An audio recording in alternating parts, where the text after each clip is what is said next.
All right, so Houston gets a big win. They remain unbeaten in conference play. Already underway in the Carrier Dome. Syracuse at NC State. Let's send it out to Beth Mullins, Anthony Becht, and Rocky Boyman. Come out and prove himself. It's a nice start by him. Here inside the Carrier Dome. First possession for Syracuse. And it's Sean Riley tripped up. First down, Orange. Eric, the starting quarterback. As we're getting a look at that tempo, they call it Orange is the new fast. And they run about 80 plays per game. And we'd like to welcome those of you that were watching Houston just knock USF from the unbeaten ranks. So we are now down to 4 remaining. Alabama, Clemson, Notre Dame, and UCF. Hey, Houston's really coming on strong, Beth. Offense has been explosive, even though Ed Oliver, their star at the defensive tackle, has been a big key.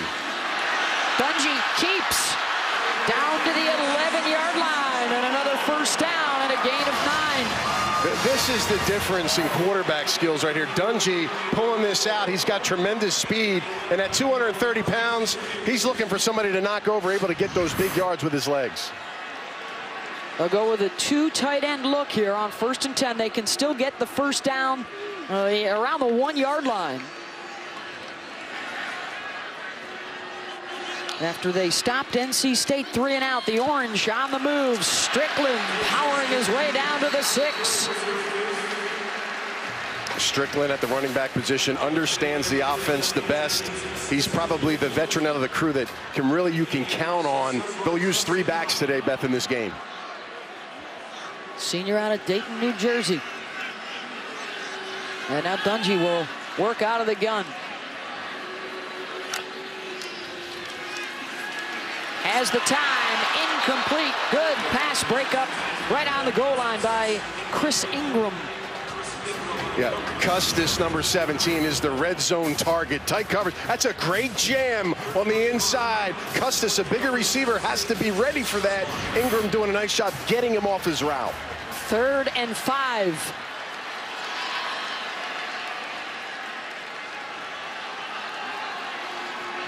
Dungey will check to the sideline. Of course, Dino Babers, an offensive guru, and Mike Lynch, their offensive coordinator. They've struggled on 3rd downs this year. Dungey running into a couple of defenders back outside the 10-yard line. Jermaine Pratt and Dexter Wright got him, and it's 4th down. It's a great job. Backside, staying home. Watch these defenders understand reading the scouting report. This is a move Dungey does a lot. If it's not there, he'll roll back. They got 3 defenders there able to be in the spot to make the play. Jermaine Pratt, their best linebacker, on the spot. So a field goal attempt from 29 yards out for Andre Schmidt, the freshman from Illinois. Now 19 of 21 on the season. 3-0 Syracuse. Starting quarterback talking about that last drive. They got down into the red zone and then had to settle for the 3 and the early lead for the Orange over NC State. And a lot of communication with the offense, especially Dungey. It's a great drive, Beth, for him. 4 of 5, 40 yards on that drive, 4 different receivers. Again, this is what Dino Babers wants to see out of the quarterback position, period. Yep. Regardless who plays it, he wants to see efficiency, get the ball out of your hands, and make plays.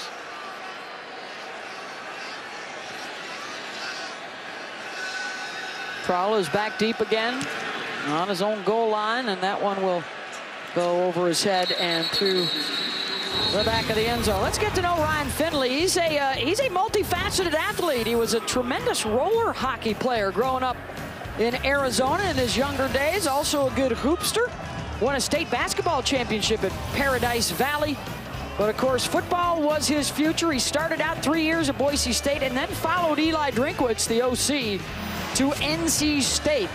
And now in his 6th year in college, he's 23 years of age, almost 24. And he's older than 4 current starting quarterbacks that all were drafted in the 1st round a year ago. And that bodes well for him, Beth, at the next level. NFL teams will really like that about him. You see that that captain. He just got the ball off to his biggest, best target, number 3, Kelvin Harmon. This kid is a 6'3" superstar on the outside, lined up at the bottom of your screen. He leads the ACC, nearly 91 receiving yards per game. And the top target, little play action, good pass protection, and the deep ball. 4-6. Emezi, touchdown, NC State, as they get over the top of the Orange secondary. 67 yards on the score for Emeka. Well, that's the way you come back, Beth. I think after the first series, you're thinking the momentum was shifted towards Cuse, and all of a sudden, the veteran leader of this football team is able to strike quickly and get a touchdown. Guys, it looks like we might get a lot of points tonight. What do you think? Finley showing off his arm. And NC State takes the lead. Well, they wanted to challenge that Orange secondary. They thought they might have some mismatches, and they found one right there. Finley is the calmest, coolest guy in the pocket when he throws the football. Nothing phases him, and he drops a dime to one of his. On your way. Unfortunately for those fans, it's been few and far between the wins. In fact, just one of them in this series against NC State. They have never seen the Cuse beat NC State here at home. And after the Ryan Finley 67-yard touchdown pass, the Wolfpack have the early lead 7-3. 39 degrees outside, but gorgeous inside under the roof. The only domed stadium in the Power 5 conferences. And a chance here for the Orange to get a return. Riley taken down at the 11-yard line. Terrific punt coverage. Time now for Beck's breakdown, Anthony. Well, you know, look at a couple things here, Beth. Watch the running back, Gillespie, right here, step up and make a nice block. And then the safety on the play action bites just a bit down. And they did not respect the speed at the post route for Emezi. And he blows right back by the corner, and there's nobody home. Really an easy pitch and catch for Ryan Finley. 67 yards on the strike for Emezi, who gets the start today due to the injury to Stephon Lewis. So a big moment for him. And now Dungey back in there at quarterback. And he is run out of bounds. Jermaine Pratt is a guy that is all over the place defensively, the leading tackler for this NC State defense. And again, they had a little bit of a four-step post route on the outside, and Dungey didn't want to wait for it. Ends up running to the outside, Beth. So again, his quick.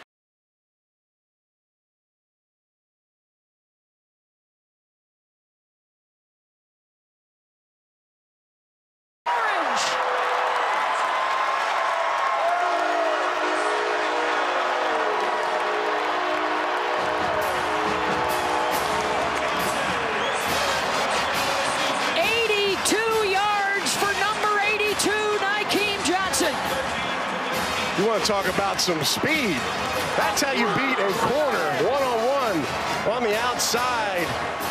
Engel, their nickel cornerback, just could not stay up with the sophomore Johnson.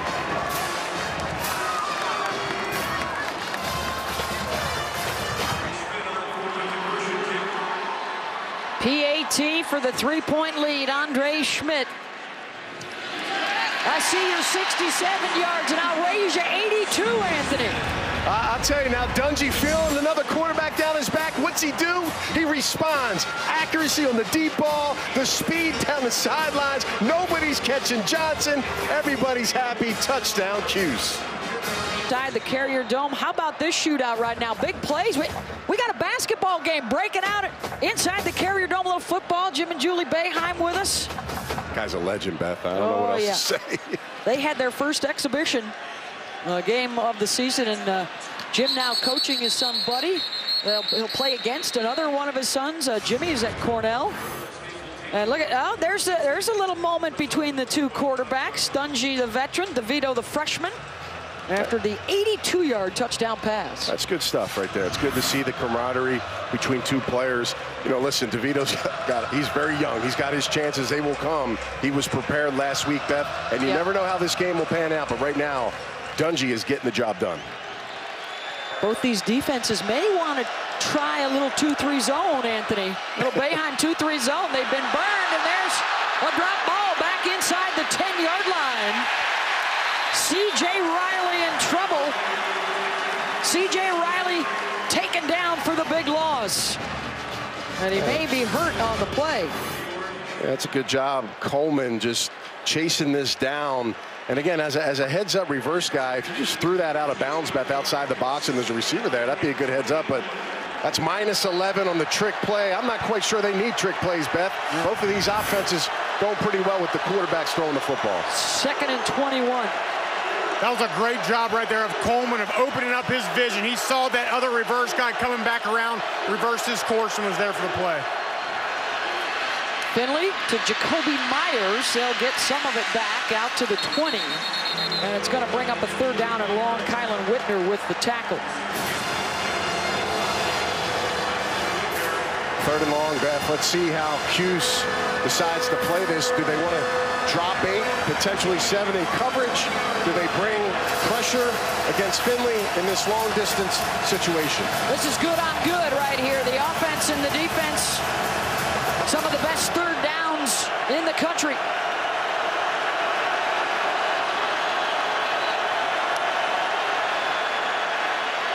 Pressure coming. Finley with time.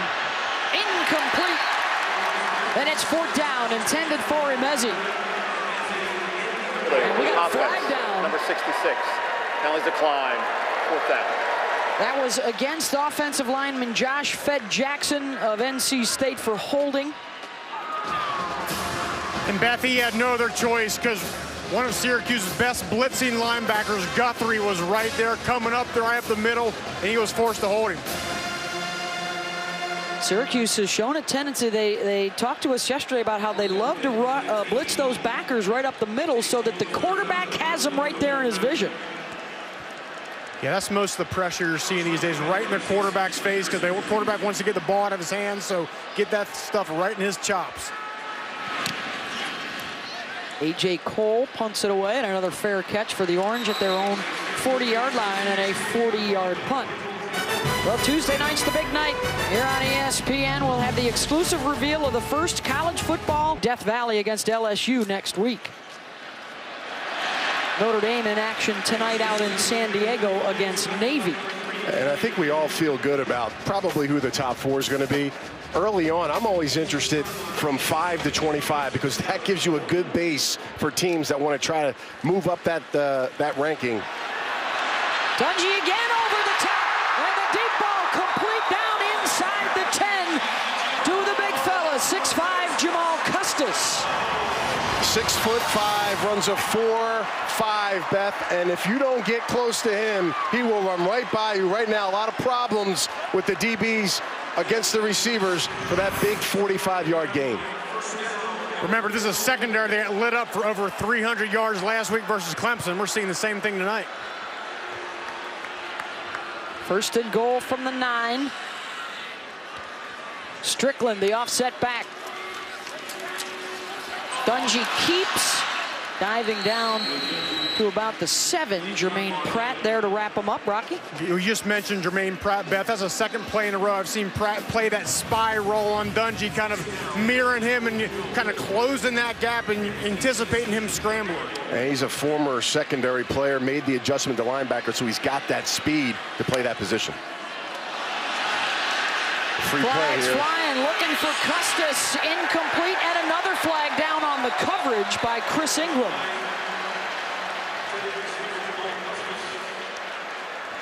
Both would appear to be against the pack here.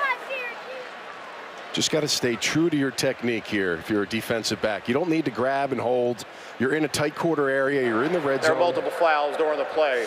Offside, defense number 92. That penalty's declined. Pass interference, defense number 15. That foul occurred in the end zone. Put the ball at the 2-yard line, 1st down.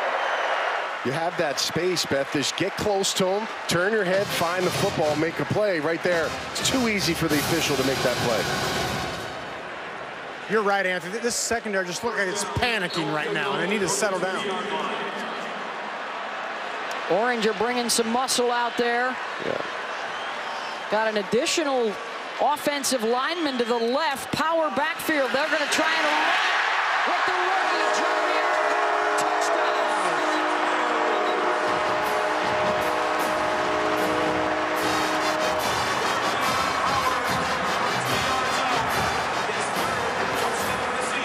It's nice to have big body backs. Watch number 36 here, Beth. He's 6 foot, 285 pounds, and you know what? Don't meet him square in the hole because that's a problem. And if I'm a running back, I'm following him every single time through the hole. 4-year starter Eric Dungey. Hey, you got a rookie breathing down your neck. How do you show up as the starter? How about 6 for 7 for 167 yards, including 2 whoppers of pass plays, 1 for a score, 1 to save. Who's in for week number 1, the top 4, the first reveal on Tuesday night, all leading up to Selection Sunday on December 2nd. I like Notre Dame's secondary better than I do Clemson. That was my deciding factor. You sure? Take that for what it's worth. Are you sure? No bye. He says as he looks at that degree hanging on the wall. Irish, of course, with that matchup against Navy tonight. They will face Syracuse in Yankee Stadium later on this year. And they have some interesting uniforms for that contest, Beth. I'll just leave it at that. Oh, are there some pinstripes involved? Yes. Oh, boy. Baseball pinstripes, yeah. Breaking news. Yes, home of the Pinstripe Bowl, as well as those pinstripe New York Yankees. Finley rifles it downfield, incomplete. How about a studio update from Chris Cotter?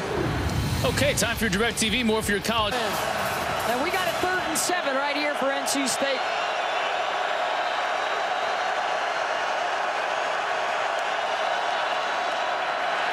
Pressure again on Finley. Ball is batted into the air and it falls incomplete. And it's 4th down. Well, they're heating it up today, Beth.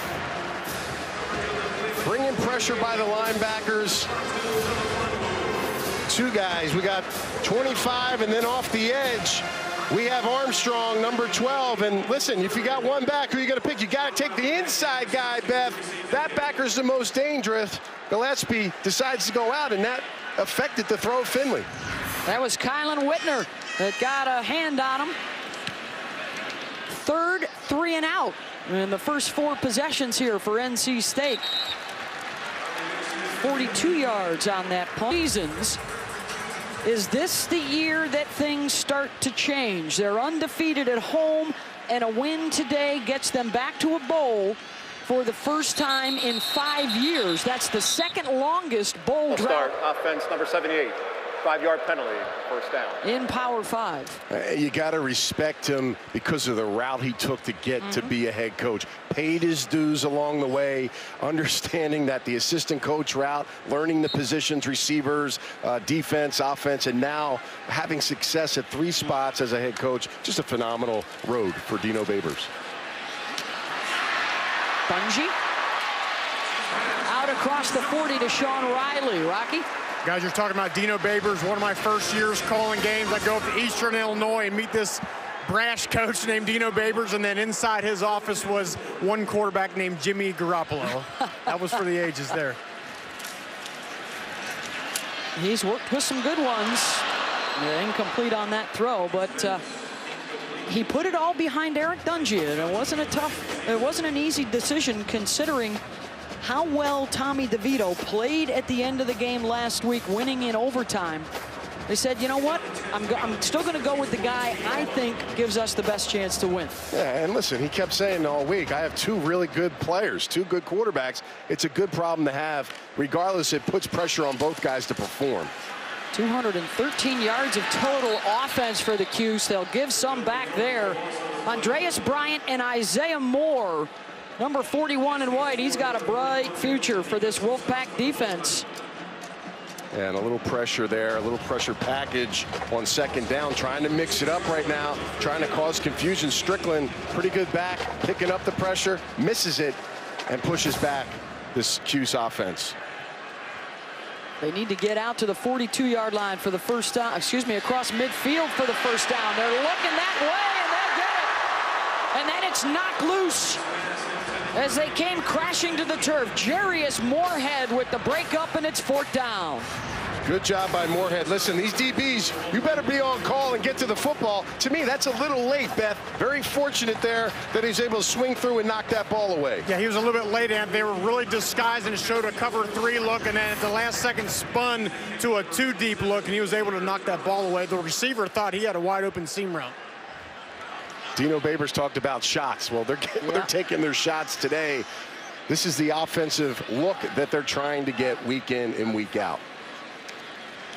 Richter with Thayer Thomas, the fair catch at his own 20-yard line. 4:02 to go here in the first. A deep ball barrage today for these quarterbacks, letting their receivers get down the field. North Carolina State strikes first, but Dungey has stayed on par, delivering a strike to Johnson down the middle, and then again on the outside to his big 6'5" receiver, Custis. This has been an offensive explosion early on, Beth. Expect a lot of points. 24 already to start this first quarter. Something in the air tonight. The two sides have combined for 265 yards passing. This is already NC State's 5th possession. And we're only 11 minutes in. They're going to run it. Gillespie for a couple. What you got for us, Chris Cotter? Got a quarterback that's kind of like Eric Dungey. His name's Nick Fitzgerald, playing for Mississippi State. Over on ESPN, he finds Stephen Guidry here, and the Bulldogs have opened up on top of A&M, 7-0, guys. Well, Chris, back here inside the dome, that is starting tailback Reggie Gillespie. Hurt on the play, the senior out of High Point, North Carolina. And that's a problem because Ricky Person, their other skill back, did not make the trip, so he's out of the game. That would leave just Trent Penix, their true freshman, number 26. And as we watch this, looks like his left ankle got rolled up on the tackle. This could be huge here if he's not able to return, Beth, for this running game that's been silent so far in this game. Yeah, and I also see number 33, Bradley Bodine, out here, possibly going to take some reps at tailback as well. He's got 16 carries on the season. Penix rarely used. They have 0 rush yards currently in the game tonight, and just 81 total, and it is Brady Bodine, the grad student from Camp Lejeune, North Carolina, who is coming on. They'll work out of the pistol here on 2nd and 7. Pressure coming up the middle. Again, hit as he threw it, Ryan Finley. So the challenge, one of them tonight, Anthony, for this defense was, can they get to Finley before he can even get that quick release out? And the last couple weeks, Syracuse has mixed up pressure downs on 1st and 2nd down. Again there on 2nd down. They better start picking up protection or having a quick route, or Ryan Finley's going to have a long day on his back. Guys, this is the most I've seen Ryan Finley hit all season. He looked a little gimpy getting up after that last play.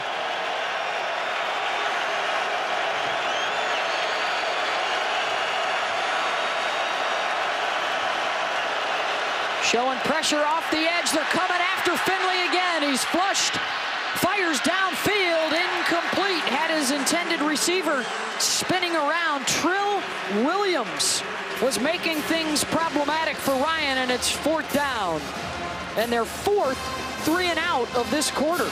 There's just a little confusion on who's got who in the pressure packages that Brian Ward, the defensive coordinator for Syracuse, is bringing right now, and it's causing problems. Remember, the right tackle for North Carolina State in his first start, Tyrone Riley, number 55, they're working that side.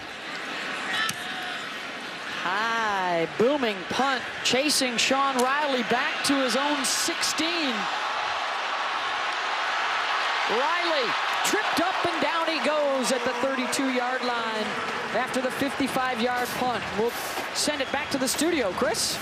All right, Wazoo coming off a huge win last weekend at Stanford, and here on the farm, Cameron Scarlett takes it in from 2 yards out, 14 all late in the first quarter. Coming up at 8:30 over on ABC, Sam Ellinger, he will get the start for Texas. Shane Buechele will be ready just in case. Texas and Oklahoma State coming up in about 22 minutes time. Texas looking for a win that may put them in the top 6 for the first playoff reveal on Tuesday. Of course, Washington State, they rose 11 spots in the AP poll after their big win. The trick play for the Cuse. Sean Finley down to the 20 on the throw from Dante Strickland. Caught him sleeping, Beth. Not aware. Watch Strickland just get the ball. The safety just comes chasing. Uh-oh. Turns around. Right by him, Sean Riley. He's one of the fastest players on the field, Beth. He's a problem. Got behind Moorhead for the 48-yard connection. Incomplete on that throw. Yeah, watch him just sell it. And two defenders just run up too far and get caught up inside. And right now, Syracuse's offense has this North Carolina State defense confused. 257 yards of offense in the first quarter. Dungey looking to add to it, to the end zone. Touchdown, Jamal Custis.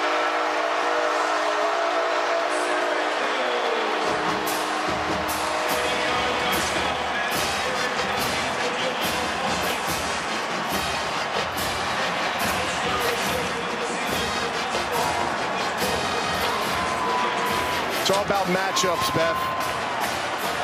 In the red zone, Custis is the featured player, but this time he's on the inside instead of the outside.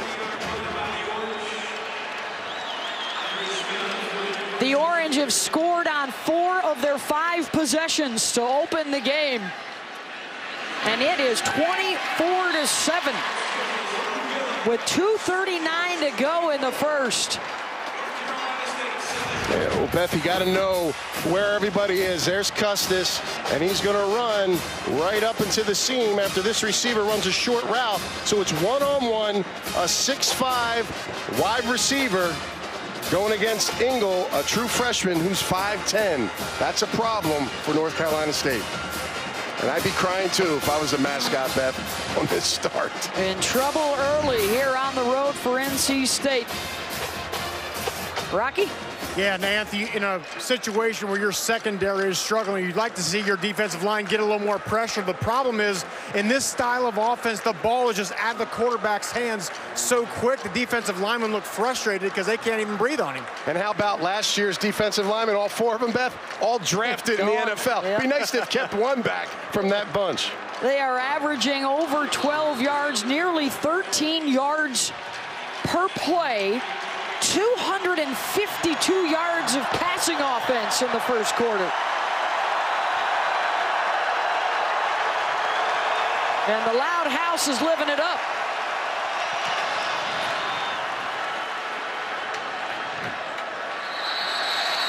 Another touchback out to the 25. Well, this season, Taco Bell is celebrating student sections and passionate fans just like these by awarding the best student section of the year. The Syracuse Orange student section is already on the national watch list. Go to ESPN.com/Taco Bell to see how your school can compete. Dorn is not happy. He doesn't want to see what happened last week again happen on the road versus Clemson. This offense has to find ways to stay on the field, Beth, and create first downs. Already for Syracuse, 5 plays of over 20 yards. And for NC State, the one big play, the 67-yard touchdown pass from Finley to Imezi, but they have not been able to get anything going to help out on the ground. Yeah, balance is always key for any quarterback. And right now, it looks like Gillespie is back in the football game, which is good news, but they got to create some type of running lane for him to get some yards. Again, coming off the disappointing performance, a 41-7 loss to Clemson, and now taking a big punch early on the road tonight. Flag is down, and a whistle before the start. Offense, number 11, 5-yard penalty, second down. And that's a false start on a receiver, Jacoby Myers. Dave Dorn, the first thing he said, keys to the game tonight. We can't let Clemson beat us twice.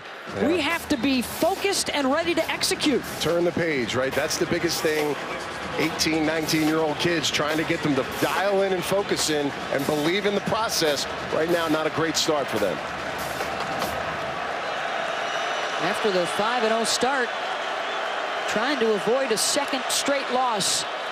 Syracuse has been bringing heat all night. And the pass complete out across the 30-yard line to Kelvin Harmon. And that's what you have to do. If those linebackers are going to be blitzing like that, the open area of the field is that middle of the field. That's where they got to hit them. 3rd and 3. This is a manageable position here for this offense. Cuse has heated it up here the last couple 3rd downs. Let's see if Ryan Finley has a plan.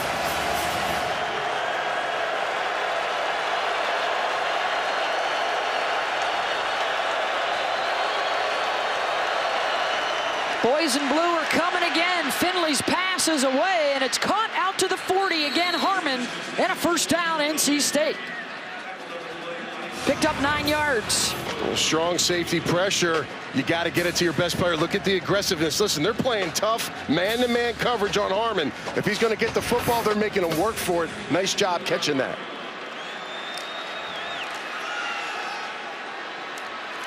Caught on the outside for a 6-yard gain. Nemezi. Scoop Bradshaw was there defensively. See if they'll run another play before the end of the quarter. And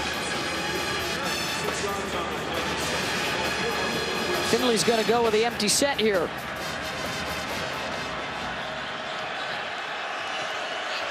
And now Gillespie will motion into the backfield.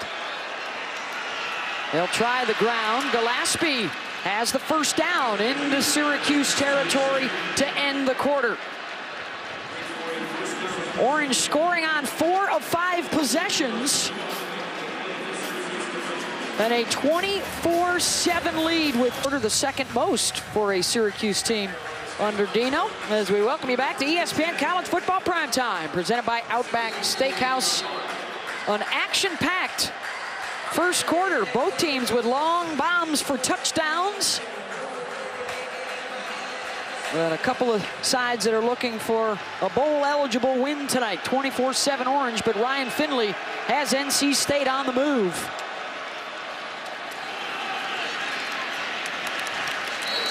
Short gain for Gillespie. How about the pressure from Syracuse tonight? It's been a barrage. 2nd down, 3rd down, hits on the quarterback, safeties, linebackers, anything they can do to disrupt him and get his timing off. And right here, watch his eyes in his face. He's not really feeling it on that one. And the pressure is kind of a new thing. You go back to last year, Brian Ward was kind of known as a Tampa 2 guy, didn't bring much pressure, but this year, especially the last 2-3 weeks, he's bringing it and it's working. Finley down the seam, and it's caught for a 1st down to the 25. Thayer Thomas. And a gain of 22. They're always the toughest balls to catch. Down the middle seam, the ball is high in the air. You just got to trust and pull that ball directly to your body to watch for that hit. It's a nice job by Thomas protecting his body, making that catch. First catch of the night for Thayer. Ryan now a shade better than 50% throwing, 127 yards. 2 tight end set here.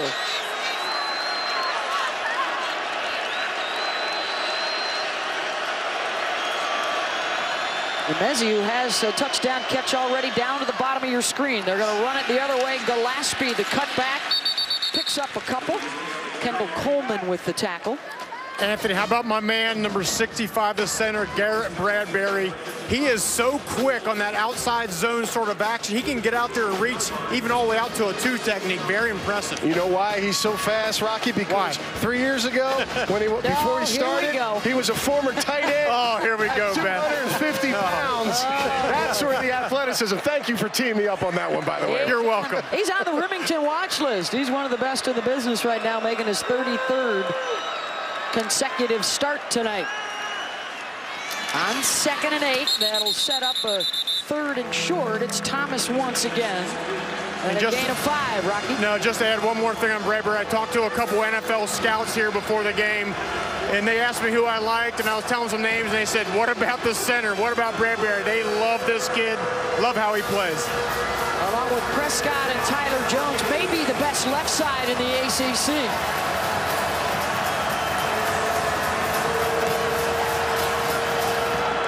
Just 1 for 5 tonight on 3rd down.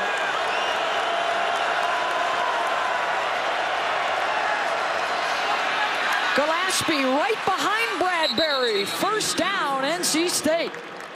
And they didn't bring pressure, Beth. Softened it up a little bit. And it was really an easy block. Look at this hole right here. Nobody's there. All the backers flowed to the opposite side, and that's about as easy of a first down North Carolina State may get today.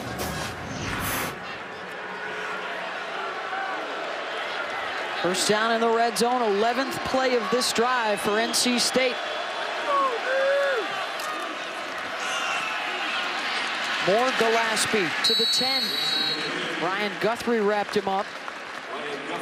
And it's important to keep the run game a part of this. It's early in the game. They're down big, no question. But you got to stay within your offense. You got plenty of time. But if you're just going to let Syracuse's defense just keep coming at you with no run game, they're going to take advantage of it. So nice by Drinkwitz, the offensive coordinator, hanging on to it a bit more. Gillespie goes out. It's now Trent Penix in the backfield. Remember, no Ricky Person in uniform tonight. And they will use Penix. The Orange able to stretch it out and run him out around the 7. Going to be third down and a few. Pretty good team speed there by Syracuse.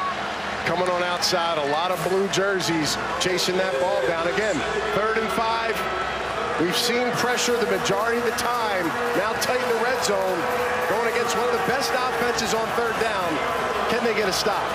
Ryan Finley hasn't missed on this drive. 5 for 5.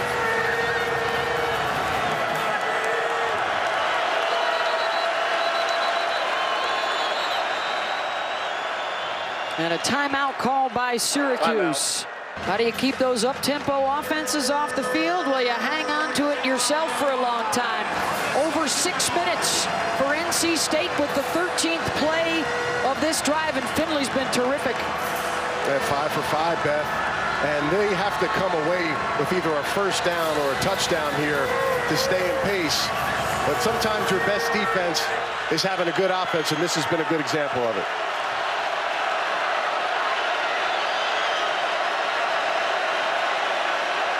Just the 4-man rush on 3rd down to the end zone. Incomplete.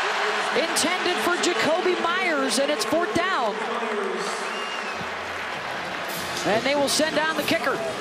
And just watching Jacoby Myers' body language, I don't really think he ran this route thinking he was going to be the primary receiver. And in these offenses, the spread offenses, you better be heads up no matter what. So, again, not a catchable pass. Not a big fan of the fade routes either, especially in the seam area. Christopher Dunn, 8 for 11 on the season, on to attempt this 24-yarder. The long drive, and they get some points out of it. A 2-touchdown Syracuse lead here in the 2nd quarter. 4th in the ACC this year. NC State is a middle-of-the-pack pick. They will both be a part of the ACC Big Ten Challenge that we will have coming up for you in about a month's time, end of November. And both those teams will be on the road. NC State at Wisconsin, November 27th. Syracuse at Ohio State, November 28th. Basketball season is upon us, and one of the jerseys hanging from the rafters here. This is, of course, the home of both the basketball and the football team. And the SU women also play in here.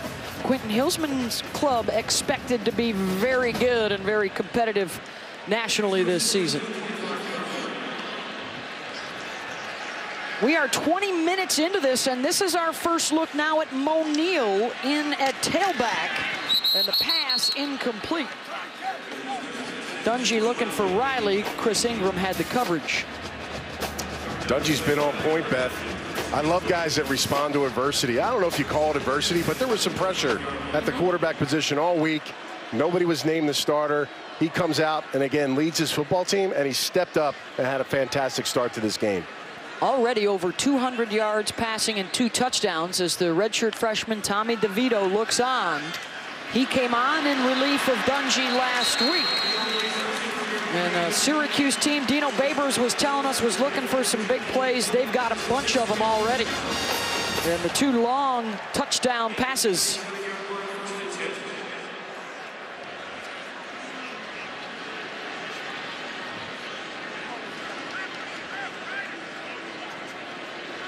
First and 10 here from their own 37.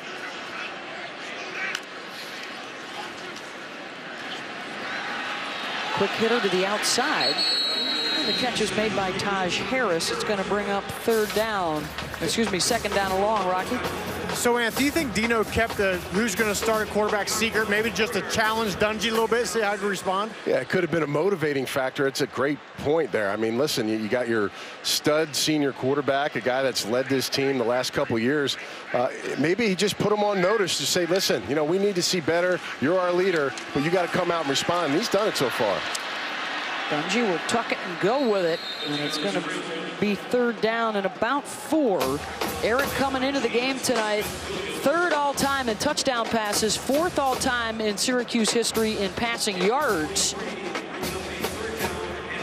Well, NC State has to find a way, and if I'm NC State, I'm going to find a way to go in the number 10. Riley is a fast slot receiver. He's hard to really cover one-on-one. Look to him to be a potential option here.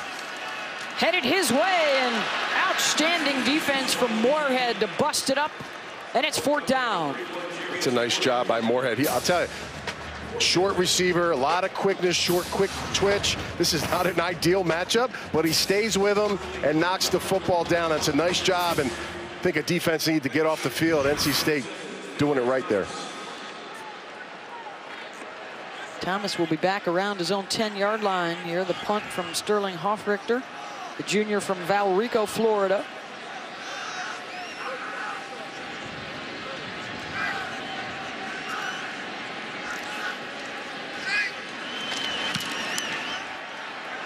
High kick and the fair catch at the 15. His own guy bumping into him, and it's scooped up and run back out to the 19-yard line by Brady Bodine. It's a really nice job by Bodine here. Watch what he does. He runs back behind him, and he's Johnny on the spot. It's a good special teams play. Now the ESPN app, now with ESPN Plus. Get more ESPN and download now.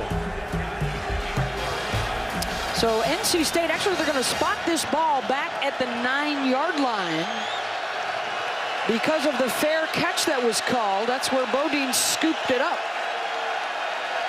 1st and 10 there for NC State. On the boot. And a big hit to knock the ball loose. Andre Cisco, the freshman out of Valley Stream, New York. You really got to like this true freshman. And he does a perfect job of leading with his shoulder on the ball there, making a nice play to Mezzi, who, again, doesn't feel him coming, comes downfield like a heat-seeking missile, makes a big play. 2nd and 10.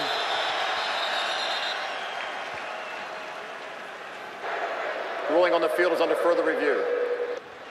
Are they looking at... After they reviewed it, no targeting called, so it's 2nd down and 10. 5 DBs out there right now for the Orange defense. Finley out of the pistol. They'll run it with Gillespie, got a couple, ran into Whitner and Guthrie, and it's 3rd down. Well, they had numbers in the box there, Beth, but nobody got to the 2nd level to block the linebackers here. Good job by Syracuse being on the spot, making the tackle at the point.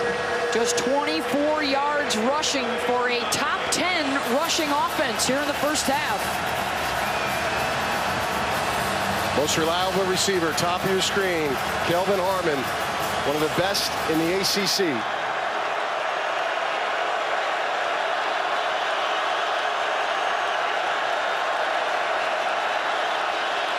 Going to try and light him up again. Pressure coming. Finley busted up by Melifonwu. Intended for C.J. Riley, and it's 4th down. And a punt coming possibly out of their own end zone right here. And some frustration from Ryan Finley. Kind of surprised he went to the short side of the field. He had Harmon one-on-one working against the DB, but decided to go away from him. 5th 3 and out of this first half for the NC State offense. And Syracuse looking for some good field position here. Nykeem Johnson is around midfield as Cole will punt out of the end zone. And Syracuse ran into him. Man, flag down. Silly move there. And Johnson hammered as he catches it at the 40. A 48-yard punt. Roughing the kicker. And roughing the kicker is the call. 15-yard penalty. First down, NC State. Yeah, you know, that's Riley on the edge, fast player. If you're going to go for it, go for it. That's a big hit on that catch. Nice catch by Johnson. That was C.J. Riley with the stick, and NC State's going to get it right back. Can't be happy for Dino Babers there. You just got a 3 and out, and then you run into him. Why even go for the block there? You're going to get good field position, so you got to be a smart player on that rush. He's rubbing the back of Johnson's neck, making sure he's okay. He's like, you're going to be all right. I got you. I got you. He's very, he embraces the team quite a bit. I mean, he's constantly talking to guys, QBs, the receivers. You know, you can tell there's a lot of great camaraderie between the player and coach. Couple of fakes in the backfield. A deep ball and wide open on the run. And the catch made at the 20. Kelvin Harmon. Touchdown, NC State. Off of the penalty. 74 yards. Just a scissors concept. And I'm telling you now, Harmon is a guy that can really break your back if you're on defense. He's #1 in the ACC in yards per game.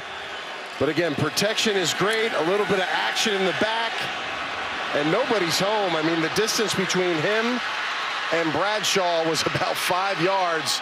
And that puts Harmon now 4 catches for 100 yards in the first half. Touchdown passes tonight of 67, 82, and now 74 from the 2 quarterbacks. Watch this, 2 receivers. You got a corner out underneath, pulled the safety out. And again, Bradshaw just out of position. If you remember the game last week, NC State fans will, Harmon dropped a wide open touchdown down the sidelines early in the game. That's mental focus to come back, have trust in your receiver, and to make a big play. 1,000-yard receiver last year, a 100-yard receiver today.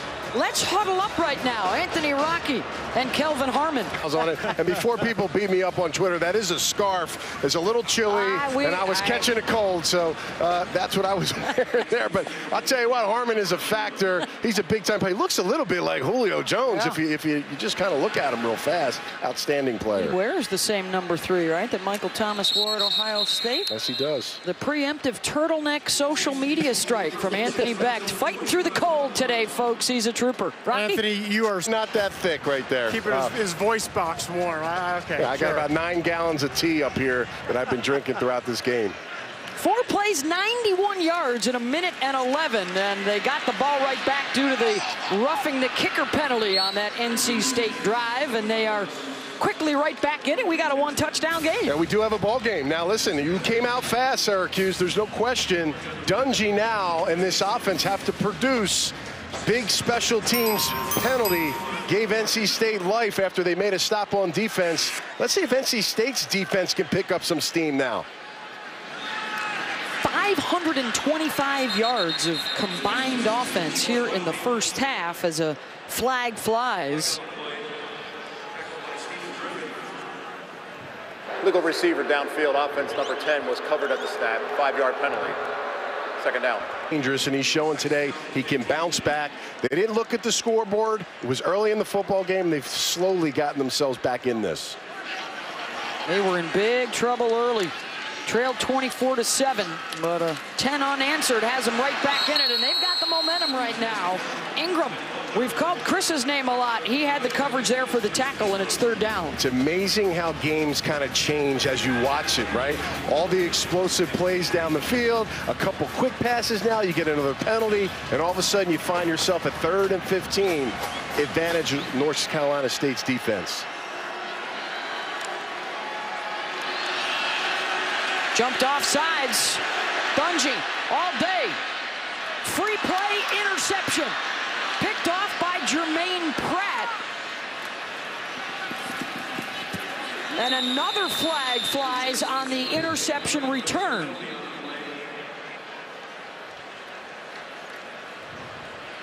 Hey, he had a free play there. It's going to be offsides.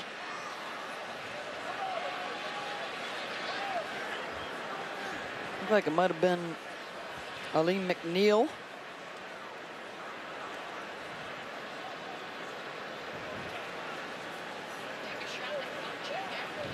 There is no foul for unnecessary roughness during the play, offside. Defense number 29, 5-yard penalty, 3rd down.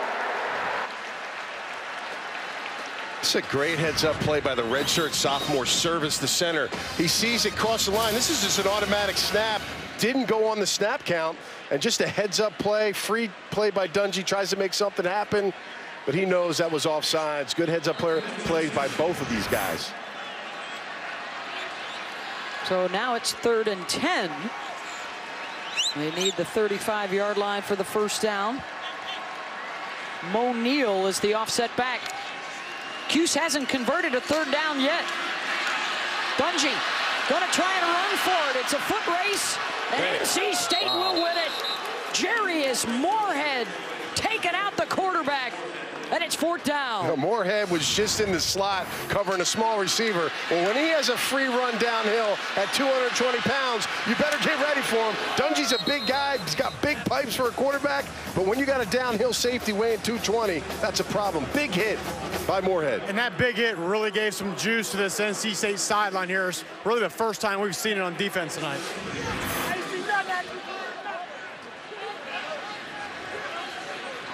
Clock running, under 6 minutes to go in the half.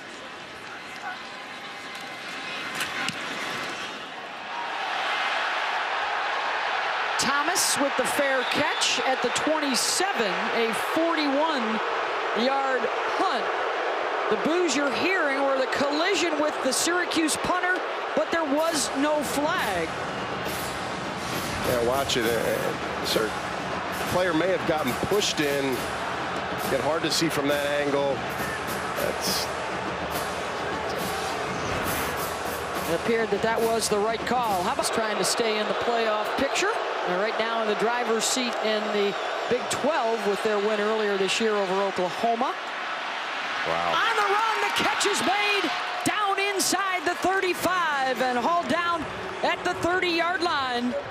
Harmon again having a huge first half. Melifonwu was going to get up in his face. Well, this is not a favorable matchup anymore. Tries to grab him. That's excellent concentration by Kelvin Harmon with the pull jersey to find that football and hold it and bring it down. He's lucky. Melifonwu caught his foot. He was going for 43 yards on that catch. Look at those numbers, Beth. They are going after the redshirt freshman. 143 yards already for Harmon. Gillespie. They've only run for 24 yards so far in the half, but the passing game's on point. And after the cool start with the big touchdown throw, he's at 70% again. When you start making plays like that on the outside, that counters that blitz package that Syracuse is trying to bring. Let's see if they stay with it or they get a little softer in coverage here. Finley again to the outside, trying to work on Melifonwu. Incomplete. 3rd down.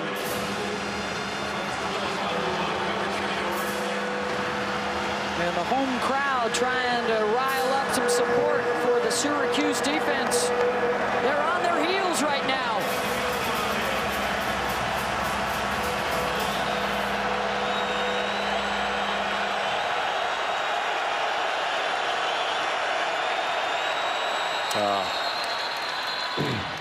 That's Chris Slayton. Offside, defense number 95, unabated to the quarterback. 5-yard penalty, 3rd down. So now it's 3rd and 3 for NC State. Chris Slayton, probably the most experienced defensive lineman on the football team. 37th start today. Very unorthodox for him, but again, changes everything now on 3rd down, Beth. We're 3rd and now a manageable 5. Jacoby Myers, number 11. He's the inside receiver right here. He's been a little quiet. Let's see if he can get himself open for a first down.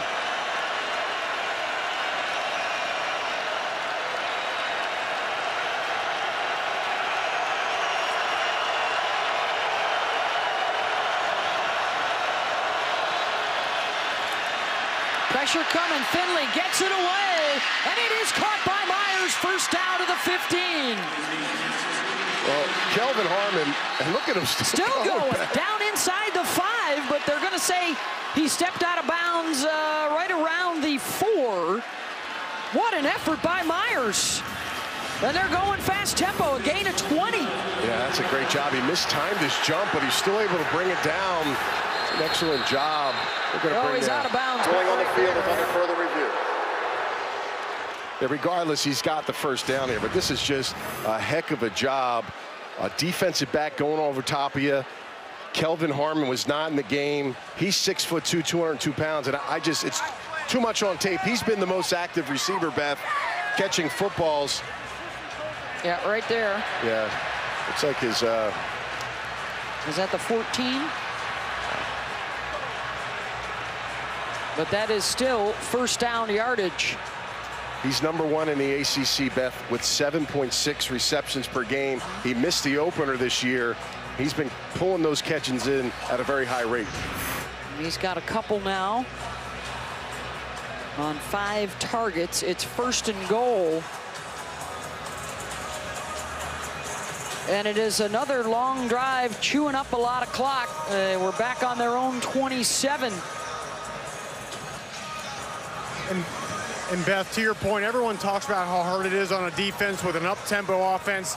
I'm here to tell you, getting slow bled like this, where they're just picking up first downs, that's equally, if not more tough and demoralizing on a defender.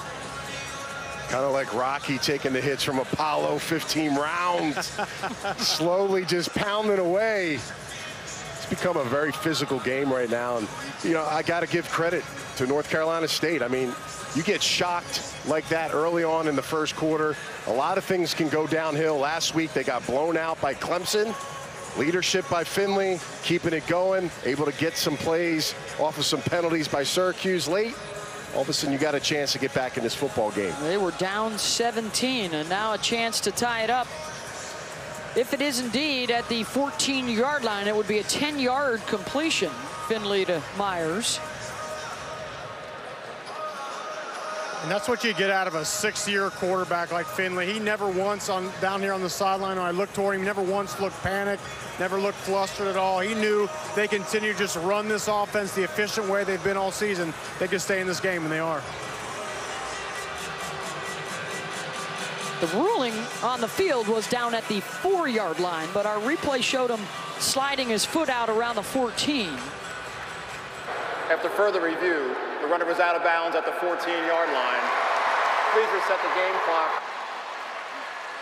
Please reset the game clock to 4 minutes and 24 seconds, 4:24 on the game clock. The clock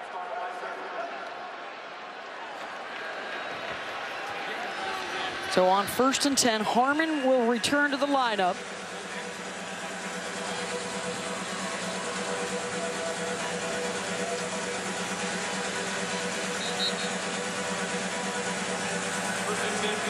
And so is Gillespie back in the backfield.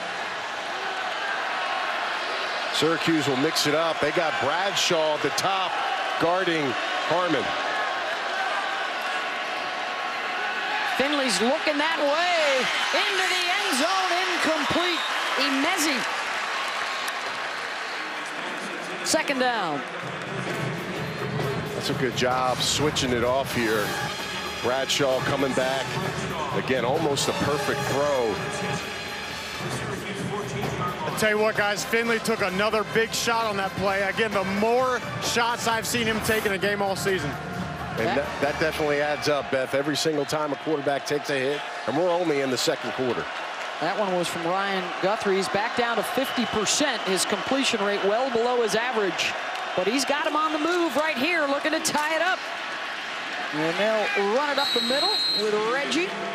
And here comes another 3rd down. State is 3 of 9 today.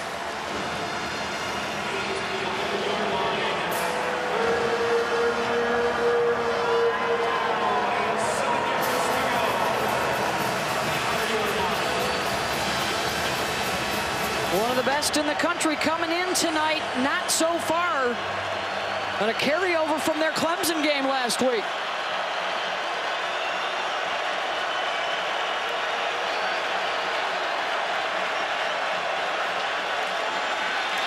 Four-man rush to the end zone. High point, it is Emezi. and it's incomplete. Wow. Just misses him. Basically the same play as earlier. And Mezzi does a nice job of going up and getting it, but he can't keep his feet from hitting the out-of-bounds line. That's unfortunate. Had 21 Williams chasing him from behind, and Finley just overshoots it by that close. Just stepped out after hauling it in. And now the field goal attempt from 28 yards for Dunn.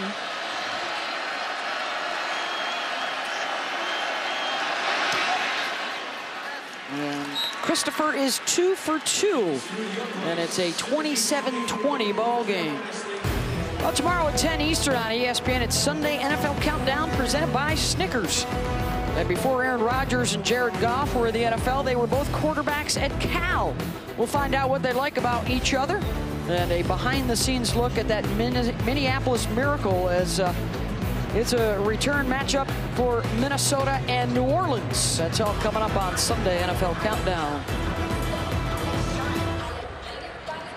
Look at this loaded package here. All the players from last year's team, most of them being defensive linemen. 4 defensive linemen drafted from the 1st to the 4th round.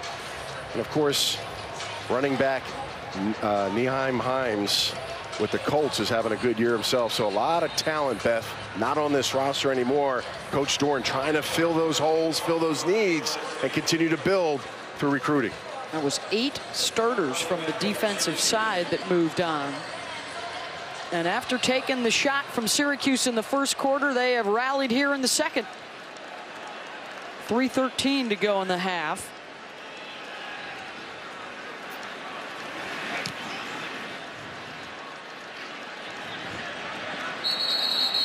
Fair catch was made inside the 25. They'll bring it out to the 25.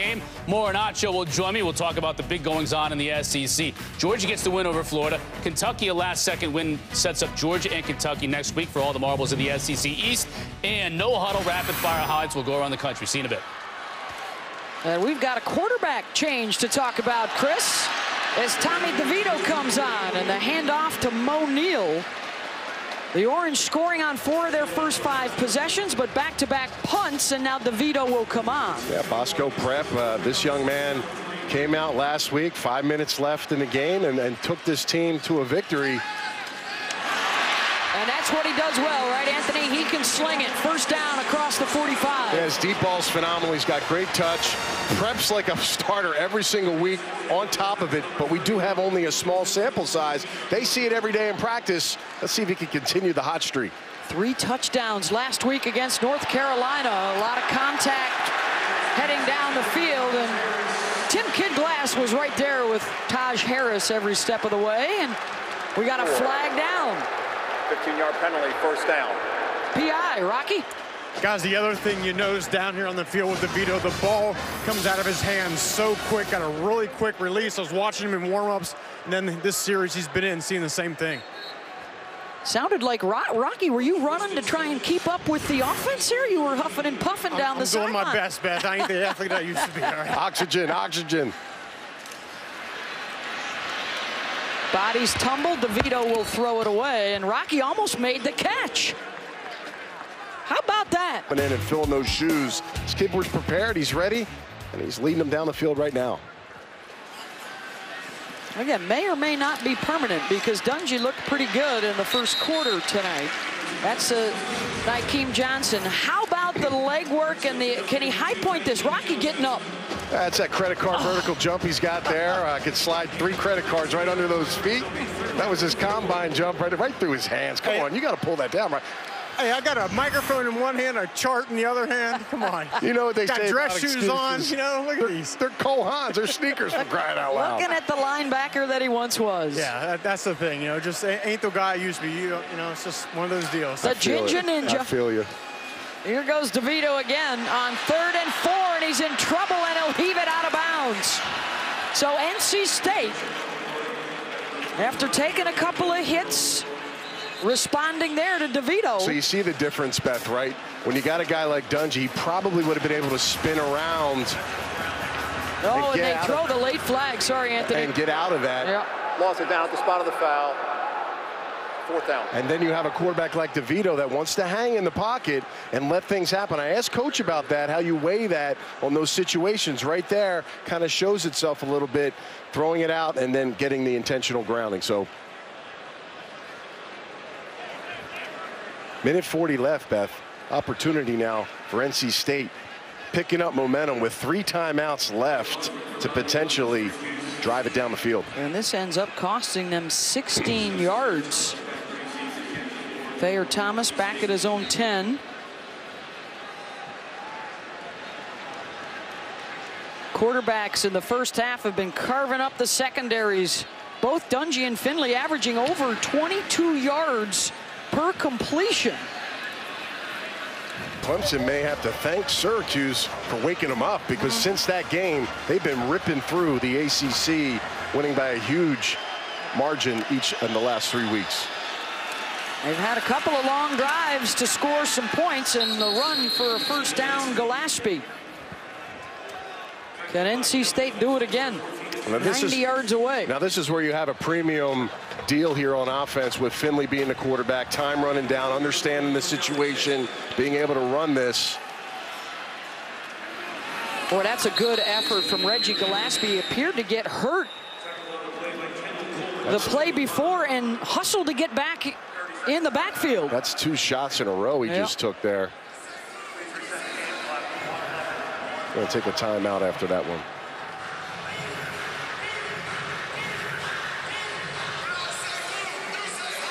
Well, that young man showing his toughness. He was looking to try and get to the sideline, but they needed him to stay in the backfield to hustle to the line of scrimmage. Right inside the Carrier Dome, 1:11 to go in the first half, and what an aerial attack it has been for the Orange and the Wolfpack.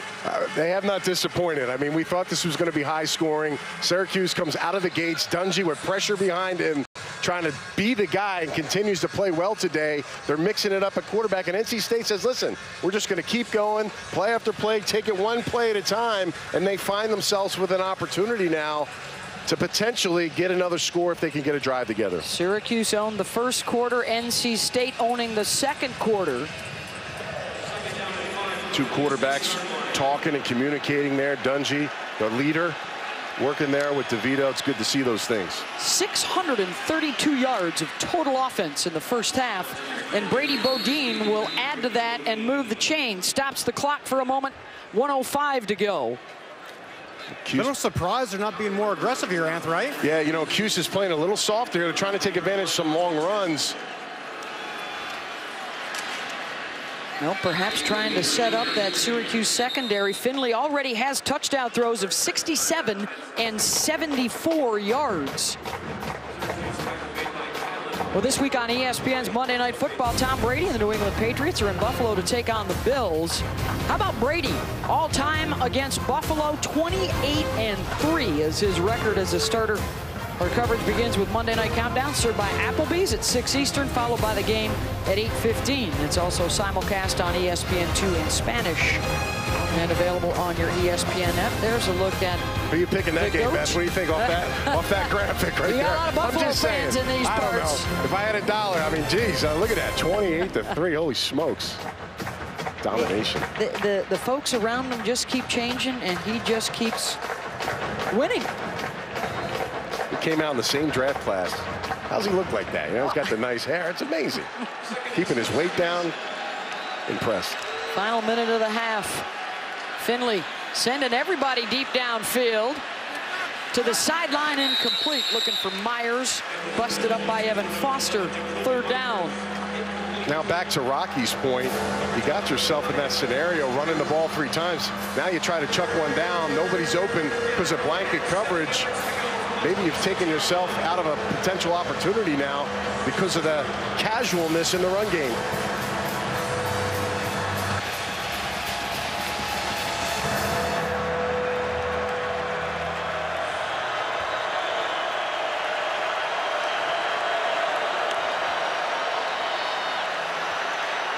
Finley.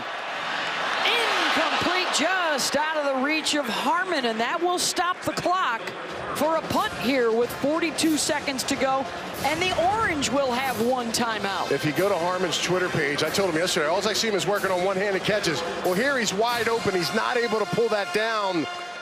Finley not able to hit the open receiver in the seam. Very uncharacteristic with his accuracy not to deliver a strike there. It's unfortunate. Good job by Syracuse getting bailed out. Can they do anything with the limited time? Sean Riley, who does have a punt return for a touchdown this year against UConn. On the receiving end here. Fair catch, so they are 70 yards away with a field goal kicker who has hit one from 54 yards this season, and they're going back to Dungey. I'm not a big fan of the back and forth game. I mean, if you're going to go with DeVito, maybe stick with him, but Dungey's coming out, man. He started on fire, dropping. Then the vertical pass game has been really efficient, getting the ball down the football field and making plays for this offense. And that's the thing with switching quarterbacks, Anth. You wonder now, does Dungey feel the need to press a little bit? And when maybe he should throw the ball away, he tries to fit a ball into a tight window because he wants to prove he's the guy. That's something to watch here the rest of the game. Already 220 yards and 2 touchdowns, airing it out.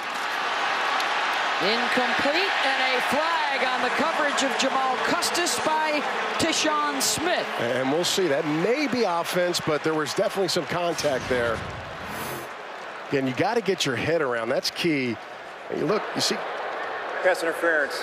Defense number 20. 15-yard penalty, first down. A little wishy-washy to me. Look, you want to see the DB's head get around. If he did, he'd been fine. Custis was climbing over the helmet there, but hands-on contact to the receiver. They are going to call that if you're not trying to find a football. Closer to the field goal. 29 seconds to go. But do the Orange want more than that? Dungey chased, chucks, out of bounds. Deontay Holden made him throw it. That's a lot of time, too, for Dungey. This defensive line for North Carolina State, when they're rushing 4, Rocky, they got to get better penetration, better opportunities to get to the quarterback. Right now, not showing that. No, you're right. I haven't down here on the field, and I've not really seen or felt much pressure from NC State's front 4 all night. And that can come from running games, Beth, some twists. You know, right now, just not getting the penetration that we've seen in the past when they had 4 guys get drafted this season. Setting up the screen. Mo Neal. First down inside the 45 and a gain of 11. Starting to see a little bit more here of Mo Neal, Beth. And I think the biggest reason why it came in late is because he had a late fourth-quarter fumble last week. Maybe have been in the doghouse. Now it's his chance to redeem himself late in the second quarter, and he's showing that with some good runs and a nice screen. Let's take a look at today's unexpected outcome brought to you by ExxonMobil. And it's Mo Neal. Watch this. Oh, look out. That was probably the best defensive play North Carolina had last week.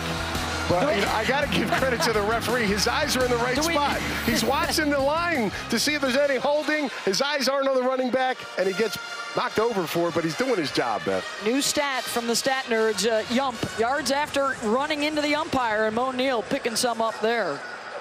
Another unexpected outcome. All right, so 1st and 10. Syracuse, 1 timeout left.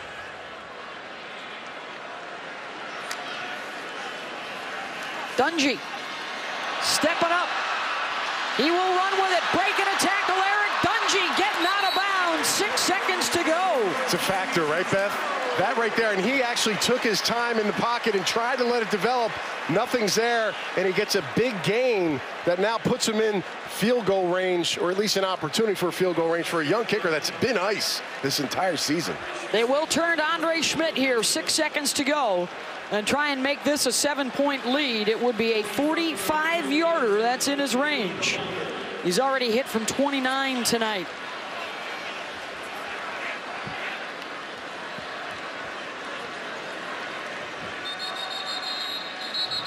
Here comes the ice pack from Dave Doran. 30-second timeout, NC State. You don't take timeouts to the locker room. Use them, right? He's got another one in the, is that it? The last one. So you might as well take it and ice the young kicker.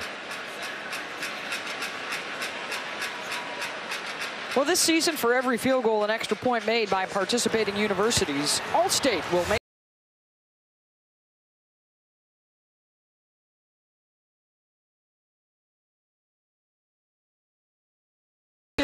outburst from the Orange and the Wolfpack tonight. 24-20, and Syracuse looking to tack on 3 more. You know, worst case scenario, the Wolfpack got to feel pretty good about how they survived this half, because it was going downhill big time for them early in the first quarter. With 670 yards combined total offense tonight. Here's Andre Schmidt, 45-yarder.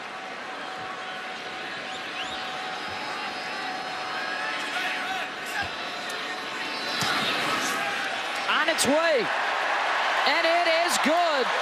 The snap from Aaron Bolinski and the hold from Nolan Cooney. And Schmidt ends the half, 27-20 Orange. This kid's been money, man. He could be one of their best kickers ever. Only a redshirt freshman's got a strong leg, confident kicker, and he's making them at a very high percentage. Well, right after this short break, Chris Cotter, Jim Mora, and Emmanuel Acho will join you from the studio for our halftime report. As we get set for the third quarter, Syracuse will receive. They got the late field goal to stem the tide late in that first half after the comeback by NC State. And we've got ourselves a 7-point game as we get set for that Syracuse offense to head back out there. Beth Mowins along with Anthony Beck. We've got Rocky Boyman with us as well. What a show by Dungey and Finley in that first half. An offensive explosion and a lot of momentum shifts by both teams in this football game. Really started off with Syracuse. Dungey came out guns a-blazing, throwing the deep ball, very accurate, very strong, getting his playmakers involved early in the football game. And then this kind of changed the game a little bit, roughing the passer, and that gave Finley an opportunity to get some strikes down the field. First play of the third, a completion to Taj Harris. Eric Dungey is back out there. He was replaced by Tommy DeVito for 1 possession late in the half. And then Dungey led him on the field goal drive, and here they go with the ground game, churning it out for a first down across the 35, and let's check in with Rocky Boyman. Yeah, guys, you just mentioned a high-flying, high-scoring game like this. I'm telling you right now, the difference is going to be turnovers. We've not seen one yet in this game, but a late turnover could be the difference with these two offenses going back and forth. Surprised he didn't say he wanted to see some more defense out here. A couple turnovers, that's what we need. Dungey looking to air it out, and overthrows his intended receiver. And here come the flags from all angles. Yeah, Griffin had his hand basically pulling the back of the jersey for about 10 yards on that route. Didn't have to do it either. Pass interference, defense number 21, 15-yard penalty, first down. So the nickelback has become a big problem because Tanner Ingle got burned on the 2 touchdowns, and now this is his replacement, Griffin. I mean, you got to find the football. He's grabbing his face mask, the back of his jersey. I mean, you're on top of him. Just have confidence in your technique. Rocky, sometimes these DBs just don't trust what they're doing, and they're in good spots. Well, I think what's happened is the last 2 weeks, they've been hit pretty good in the secondary in terms of passing. I just think the ball's in the air, they start panicking. That's their 3rd PI tonight. Catch is made by Johnson for a first down, and that's down to the 36-yard line. Orange on the move.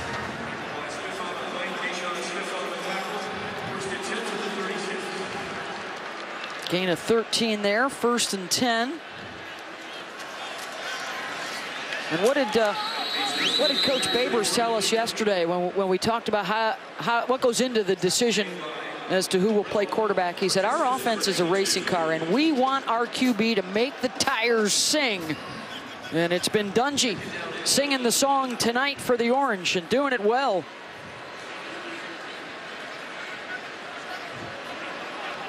Trying to offset what has happened the last 2 seasons, a late season fade that cost them a trip to the postseason. You saw 2 play changes. They rolled coverages both times to try to confuse what they were seeing. Dungey in trouble, ball's out. Orange able to snag it. That was Jermaine Pratt that got to the quarterback and the center. Aaron Service jumped on it. Defensive, good job of stripping that ball out, and fortunate that Service was there, the center, to jump on that ball. But some chess match right now, offense and defensive coaches against each other. Loss of 5. 3rd down and 14. And a couple of teams that can become bowl eligible with a win tonight. Dungey down the middle, Riley going up to snag it. 1st down, Orange. Well, Griffith in the nickel right now, they feel like they have an advantage. Look at him trying to grab every time, trying to hold on for dear life against Riley, who arguably is the quickest receiver on the field. The receiver screen to Johnson. They'll pick up 8 more there. That nickel back position sometimes isn't fair. When you get those kind of players where they can move and they have that quick twitch, it is tough for a big nickel corner guy to defend it. Here they go with the even faster tempo. Riley diving for 1st down yardage. Let's see where they spot him.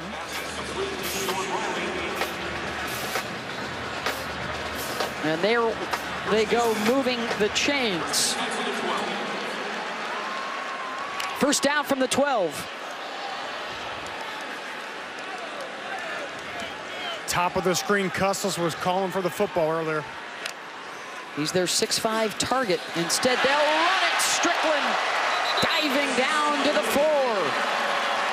Lighter box, spread your defense out so you get the numbers you want, and then you hand it off. A nice change up here for Syracuse offense. Boy, and Strickland did not want to come to the sideline. They'll switch up their package. They'll go power here on 2nd down and 2. Man, you know who's coming in, 36 Elmore. He's right here. He's 282 pounds. Just follow that guy. Howard will try and do just that, and NC State would not have it. Yeah, too much dancing around the hole for Howard there, a true freshman. He's got to be able to just follow the blockers and hit it hard. See this? Nice block up front, but you see that dance right there? When you're on the inside the 5-yard line, you cannot do it. Surprising they didn't have Strickland in there, number 4, a little more experienced back that'll get downhill.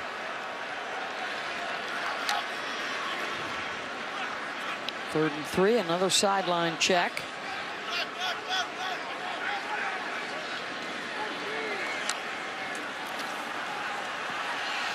Dungey will keep it spin, and he's got the 1st down, not the touchdown. Yeah, he rode that real long on that one. He was trying to bait number 45, Rosebarrow. Watch this, he's just holding on, holding on, holding on. He's like, please go down, defensive end, and he just stays there. He trips. What a spin move. He hit that B button, but it didn't quite keep his balance to get in. You got to have strong hands, Beth. Yeah. When you're riding that running back, he's when you're holding it in there, he's trying to squeeze it and pull it away from you, and then Dungey's strong enough to get it back out. Here come the big bodies again with Elmore and Kleinberg and Jarvion Howard. He's already got a 2-yard rushing touchdown. There's got to be a pass off this too, right, Beth? You can't just do the same thing. Number 20, that penalty decline. Result of the play is 1st down. Oh, wow. Oh, there was an offside on the DB, Smith, that they'll decline. They'll take the 1st down anyway. 1st and goal. 6-0 lineman for the Orange.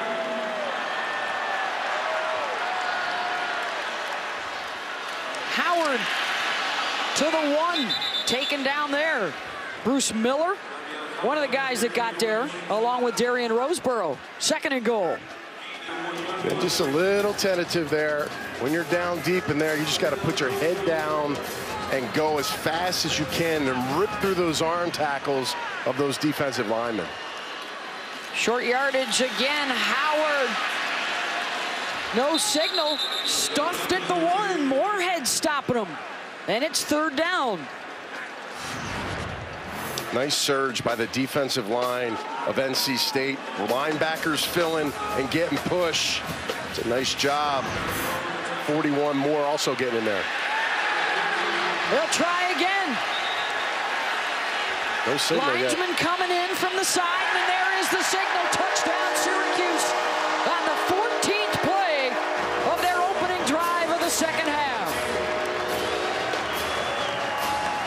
When you're 230 pounds at the quarterback position, get some push up front and drive your legs. Look at Elmore pushing him from behind. It's hard to tell, but it looks like they got plenty of momentum over the goal line. There's the big man, 280-pound fullback. He's only 6 foot, Beth. That might be a stretch as well. Probably 5'11", 282. A rushing touchdown now to go along with 2 passing touchdowns on the day for Eric Dungey.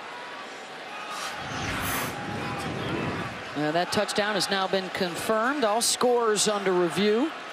And here comes the PAT from Schmidt. Aided by the penalty to keep the drive alive, and the Cuse takes advantage, going 75 yards and a 2-touchdown. 14 plays, 75 yards, 5:45. And the Orange fans have come well equipped. They are ready to play tonight. Their first primetime Saturday night home game in 8 years, and the Orange faithful hoping that Dino Babers and company have turned a corner and are back to the days of prosperity when Syracuse was contending for conference championships and in the title chase. It would be a big boost for the program to get a win and a trip to a bowl game. Let's check into the studio and Chris Cotter. Okay, got a 2 for 4. Let's start with Texas and Oklahoma State over on ABC. Sam Ehlinger, that's his 2nd rushing touchdown of the day, but still Pokes leading by 10 second quarter. Meanwhile, out in San Diego, Notre Dame, they've gotten 3 rushing touchdowns from Dexter Williams. Here's the 3rd. They've gone to the half, 27-0 Irish. Notre Dame has not had a whole lot of success heading west of the Rockies, but looking good so far tonight, trying to remain one of the 4 undefeated teams in the FBS. USF losing today, so it's down to the Irish, Clemson, Alabama, and UCF. First touch of this second half for NC State, and it's problematic. Finley trips his right guard, number 66, Fed Jackson, steps on his foot here. Watch the feet right there. Wow, that'll be a loss on first down. Loss of 3, 2nd and 13. Finley with 2 long touchdown passes in that first half of 67 and 74 yards. Slings it out across the 30, and Kelvin Harmon continues to have a monster night. His 6th catch, he's now over 150 yards. Free rusher coming right at Finley's face. He doesn't panic, delivers the accurate throw. Don't forget the first release of the college football playoff rankings will be coming out on ESPN on Tuesday night. Oh, the top 4. A lot of things going on here right now with this confusion up front, trying to get set up. Referees allowing Syracuse to get adjusted as well. See if this causes a problem for them on this opportunity. Play clock is at 2. Finley with the sneak trying to get the first down, and he's got it. That lineman may get an earful when he comes off the field. We may want to track that. Number 42, whoever that guy was. 71, let's see what he's done. Well, that is good enough to move the sticks. Doran just said, oh, here we go. There's Sculthorpe. I knew somebody was going to get him. Not too bad. Yeah, it was all right. Right there. That's a teaching moment. Team player. They've trailed by as many as 17. Have rallied once. They're now facing a double-digit deficit again. Finley on the rollout, drops it off to Myers to the 40-yard line. Kylan Winter had the hit. Ryan's 13 for 27 tonight, 276 yards. Pitch and back to Finley. Wide open. Got a guy wide open downfield. It's Kerry Angeline looking for a block and cut down at the 9 Angeline, he's not the most nimblest of wide receiver, but he sells it good here. Just kind of falls away. Linebackers come, nobody picks him up. You just got to catch. Those are the hardest balls, Rocky, to catch. And the biggest problem, Anthony, is they did not get the call, and they were standing looking to the sideline. The ball was in the air. Quick slant down to the 1 after the 49-yard pass play. Finley to Angeline. They're going to go quick again on 2nd and goal. Big pass plays, the story of the night here in Syracuse. Bodine's got it, touchdown.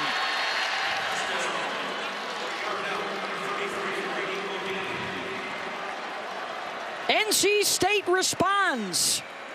75 yards in just over 3 minutes. That's two offenses way too easy going right down the field. Who's going to pick it up on defense first and find a way to stop some of this scoring? Christopher Dunn on for the PAT.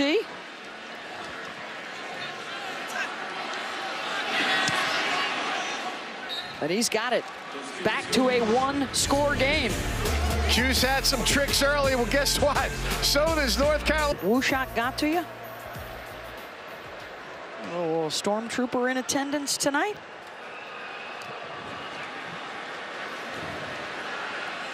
And the kick, the touchback. Let's check in with Rocky. Yeah, guys, you might have noticed at halftime there was a race out here on the field. I talked to some students, and the deal was some administration went through the student section. They found the best costumes.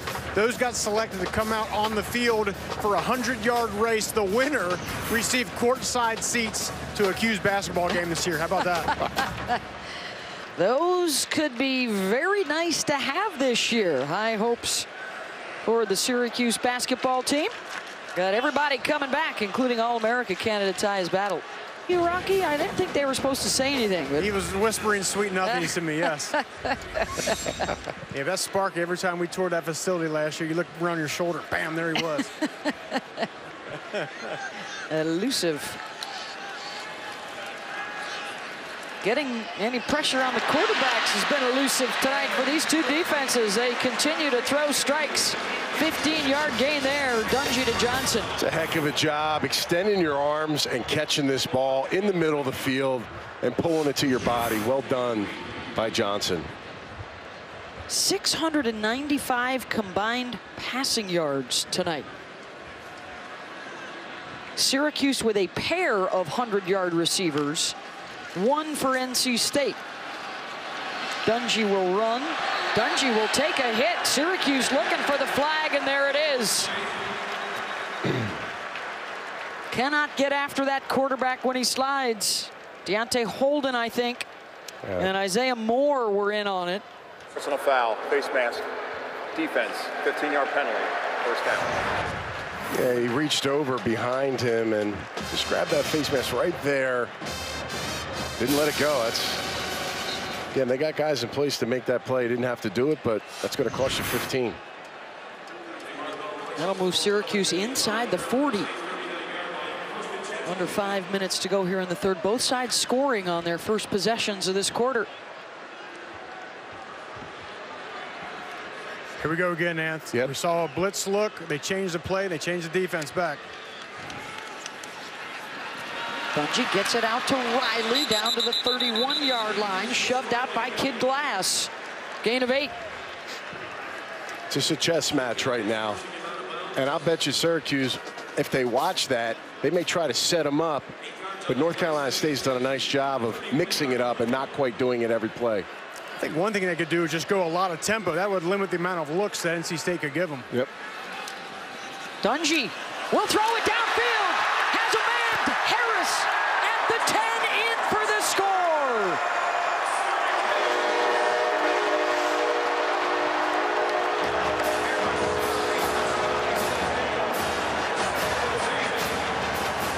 Beth, that's some serious handwork by the quarterback in the backfield, tricking pretty much everybody, even the corner on the outside. How do you stop that if you're on defense? That's just an incredible play. 331 yards passing, 3 touchdown throws for Eric Dungey.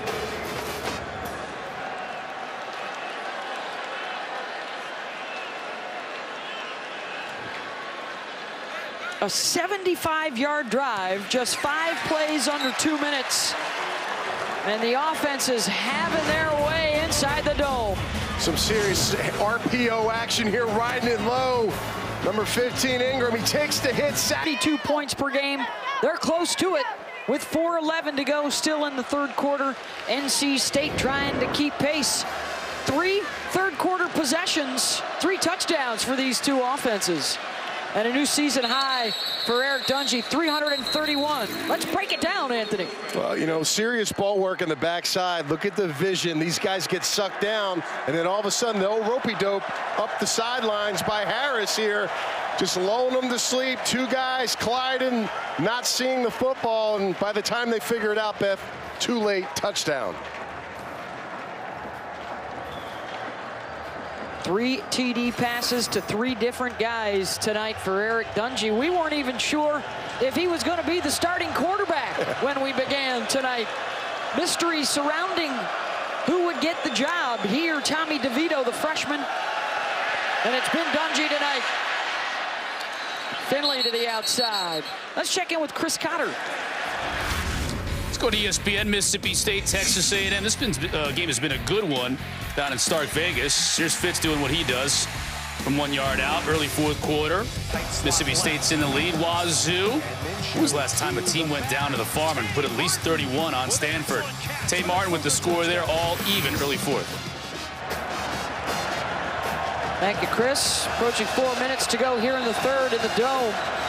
And the officials are going to look at this. It certainly appeared that it might have been a catch. They ruled it incomplete to Jacoby Myers. Yeah, he was way in. I don't know why they didn't initially stay on it, but they called it a non-catch. Watch his hands on the ball. 1 foot down. 2 foot down. Ball's controlled on the body. Yep. That'll be a catch. We'll take a timeout while they review it and be right back. Upstairs, and the ruling was not a catch, and it certainly looks like they will reverse that here. 2 feet down. Yeah, ball's controlled.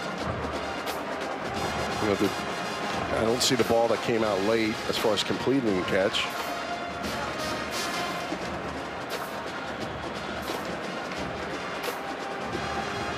I think this would take as long. Yeah, I'm not quite sure why. I mean, even if they're thinking about that foot, yeah, well, it wasn't true control. He got another foot right there. Maybe they're looking to see if he, yeah, okay. Maybe they thought he drug his other foot on the out of bounds, but clearly did not. Or making sure they've got the yardage marked off properly here.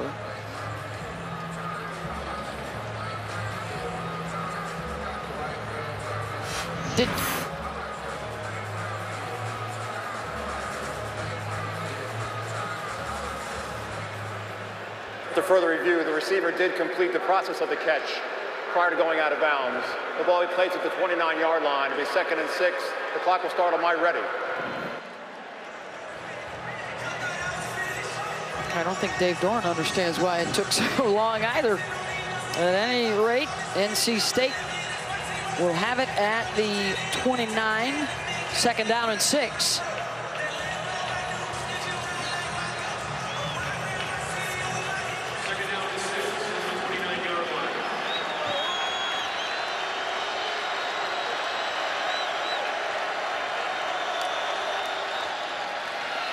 They'll run it with Gillespie and a burst out across the 40.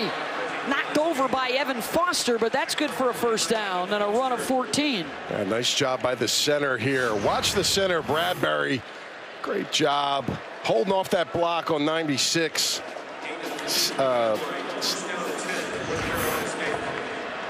Williams. On 1st and 10, play action. Catch out to midfield. Harmon lunging for a few more, Rocky. Guys, this is the 2nd drive in a row. I've noticed a little bit of tempo by NC State, and I think they're doing that to limit some of the blitz looks that Syracuse has been bringing here tonight. And we saw a lot of heat coming in that 1st half. Finley takes another good hit there. Yeah, he looks to be cringing a little bit right now, Beth. 7 catches, 163 yards for Harmon tonight on 9 targets. Gillespie cannot get the edge. That was Ryan Guthrie, and a loss of 1. It's 3rd and 3, and they're on their feet here in the Dome. And in front of the largest crowd of the season, the Orange trying to stay perfect in the Loud House.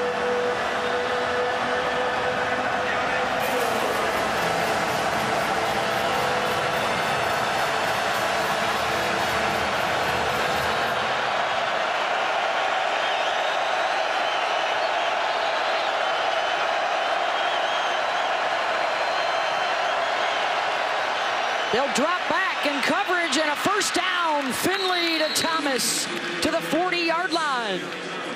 Job by Thomas. Option route. Gets some space. They fall back in the zone.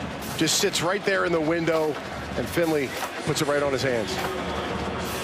We have hit the 900-yard mark in total offense tonight. 1st and 10, NC State. Who wants to sit in this defensive meeting this week for both these teams? It's going to be a long film session for both sides. Finley will keep trying to get to the sideline, and he does. Chased out by Cisco and a gain of 4. I'm not that old, but I can remember the days when there was 400 yards of total off, 500 yards. That was like a big deal. Now we're going close to 1,000. Oof. Oh, that's at 114 plays. They're both average over 7 yards per play tonight. Harmon by himself, top of the screen on the wide side of the field. He's got Scoot Bradshaw on him up there, and man. Finley looking that way. The hook up to the 25, first down. Yeah, you know, Bradshaw giving a little more space on Harmon now. Not quite up in his grill like the first time earlier in the game. And then what do? They break it off and they run a nice out-cut route. Good ball placement by Finley. Good catch by Harmon. Season high receiving for Kelman and his 3rd 100-yard day of the season.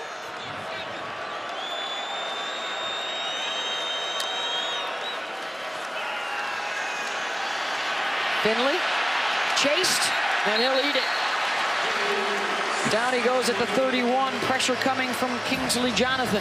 And you know, right there, Beth Finley, an older player, a lot of experience. Get rid of that ball. Throw it out of bounds. Throw it in the back of the end zone. Take that loss. It's just huge. 2nd and 16 now. Not good. 4 possessions in that quarter, 3 touchdowns, and NC State got something brewing as we head to the 4th. The winner is going bowling. 41. In front of the largest crowd of the season here inside the Carrier Dome. It's Faith and Family Night. Kudos to the folks at Hendricks Chapel for helping set all that up here at the Cuse. It's a 2nd and 16 for NC State, trying to keep pace with the Orange on the 9th play of this drive. They've had it for the last 4 minutes. And Ryan Finley has completed 8 throws in a row. Incomplete on that one, and a flag coming in from the secondary, intended for Myers. Yeah, that's going to be pass interference. Pass interference, defense number 19. The ball plays at the spot of the foul, first down. Gets there a little early in the back of Jacoby Myers. Just watch. Can't see the collision from the back, but when on the side and from the booth here, you're able to see him push him back. And Myers, be careful now. Don't do anything silly that's going to get a flag by pushing a guy. Well, Cisco is very lucky he did not get flagged for unsportsmanlike there, right there with the step over of Myers. True freshman, Beth. A couple of those guys, true freshman players playing for Syracuse that are out on the field on both offense and defense. Waiting a second for the chain gang. They've been working hard tonight into the red zone here for NC State. I like the digital down marker nice there. improvement, right? High tech. 1st and 10 from the 16. The fake to Gillespie. Finley caught at the goal line. Angeline touchdown. When in doubt, Beth, where do you go? The tight end. The tight end. Why not? He's not the fastest, Beth, but he's just enough now as he enters his knee down. Oh, this one might be coming back. Very close. It's very, very close. Again, it's hard to tell when the knee touches. I'd say right there it's touching. But do we have a good enough angle to see that ball if it's not over the line? Doesn't look like it is, but is it clear? The ruling is a touchdown, so you'd need evidence that he came up a yard short. Now I think they will. Is that clear? Well, now we're is that clear? working in the shadows of the goal line, Anthony. Let's see if it stands. I'm back just in a saying. moment.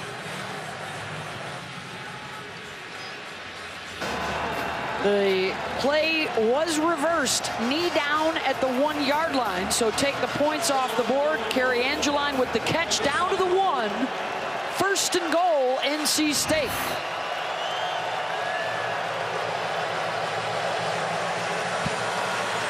Six-five quarterback, Beth, on the half-yard line. See if they get some push.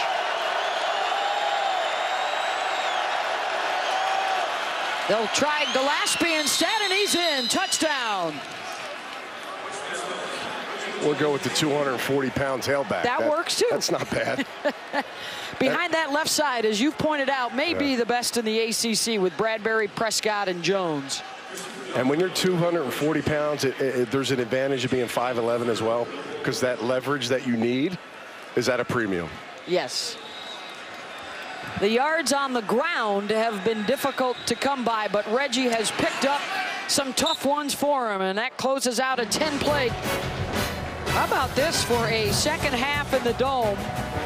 Each side has had the ball twice, and all 4 possessions, 75-yard drives for touchdowns.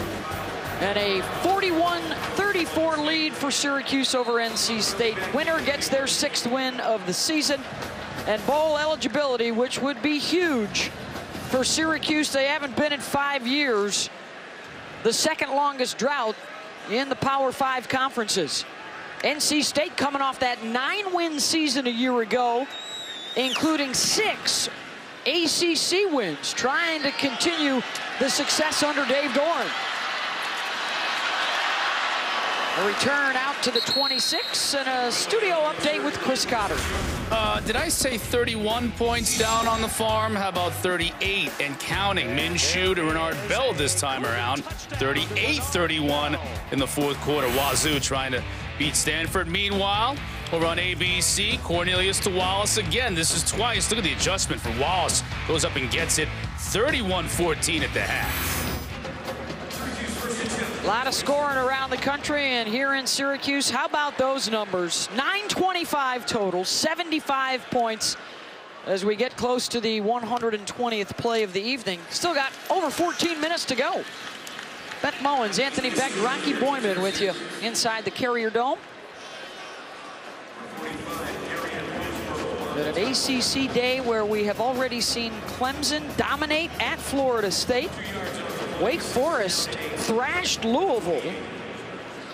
Virginia beat UNC. Been a crazy ACC behind the Clemson Tigers this year. There's a first down to Sean Riley. Riley versus any linebacker is like a win. It's 100%. I mean, it's impossible to cover him. He's too fast right there. Inside linebacker Pratt, as good as he is, had no shot. And Eric Dungey and Ryan Finley playing a match game tonight. Congratulations to Eric, by the way. He passes Donovan McNabb as he closes in on 10,000 total yards. His 15th career record here at Syracuse. McNabb was a pretty solid QB. I would say so. Several battles with him and myself in the old Big East days, Beth. Where was your seat during those times? Right under McNabb's jersey, just a few rows down from the top. There you go. The nosebleeds. Watched many a game as a youngster up there. You didn't have a hookup back then? Oh. Oh, man. Big sack from Jermaine Pratt. 4th of the night for this defense. That's a big play. They needed that one. Dungey looking at that left arm. You know, one of their better pass protectors as the running back position is Strickland, but Pratt is just too big. 240 pounds, 6'3", just runs right by him. And after that sack, immediately grabbed for the left arm, his non-throwing arm.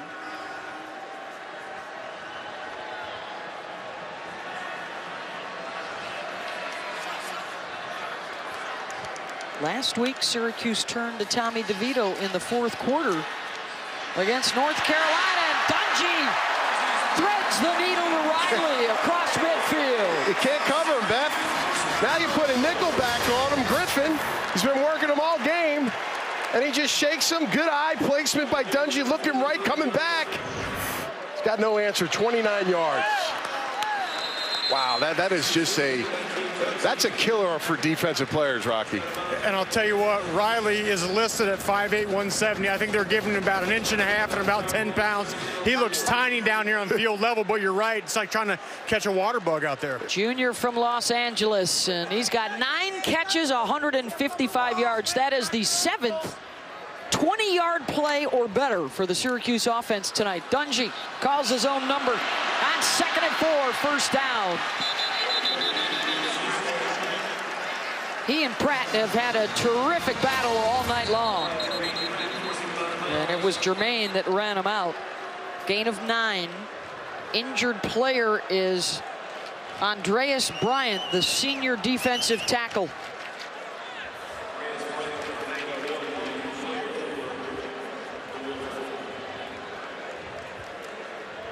We will take a break and be right back.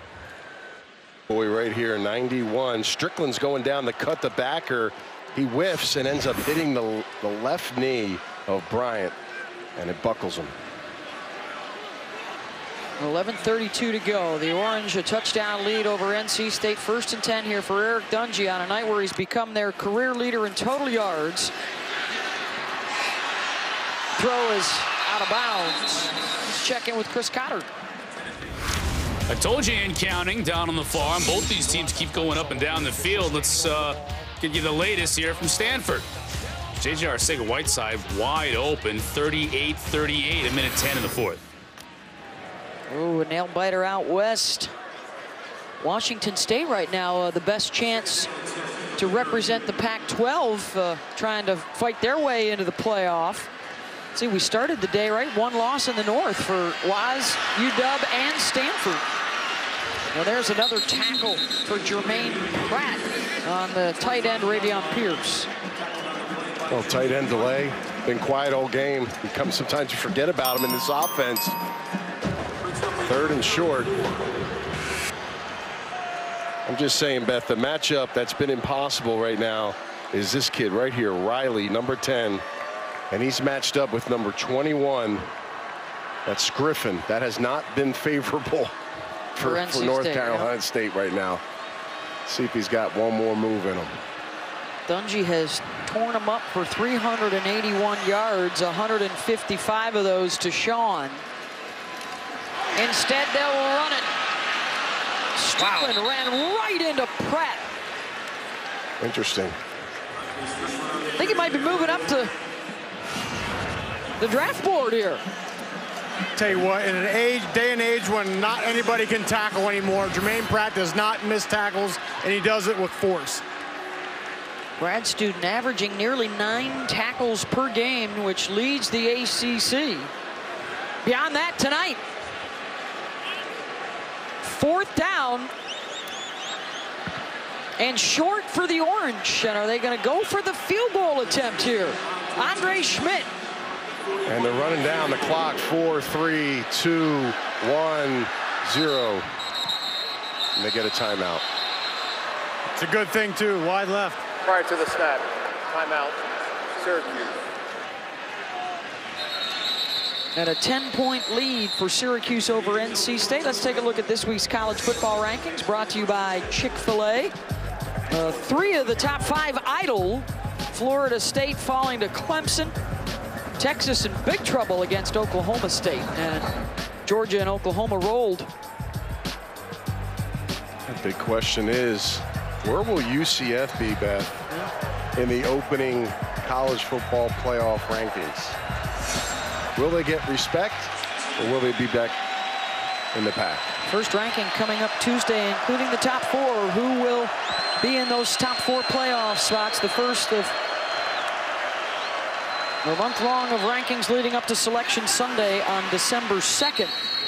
Rocky? Let's say with USF losing today and now UCF's being still unbeaten, I think you could make a case where they could jump into that top 10. I agree. I think they're going to get a little respect early on, maybe as high as 9, but definitely I wouldn't see why you wouldn't put them at 10, especially if Texas loses this game.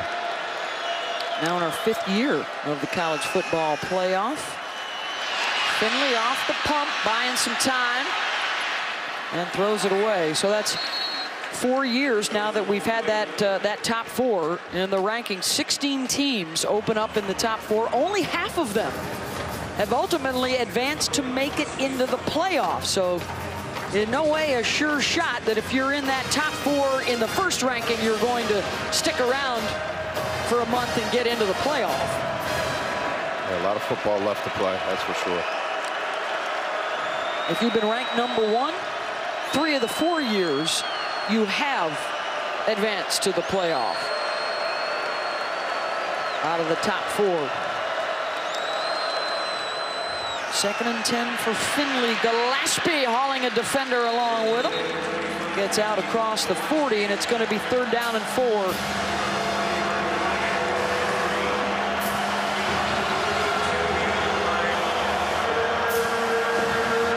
Can either defense make a play? Jacoby Myers, Beth, in the slot. Another very talented slot receiver in this 3rd and short range.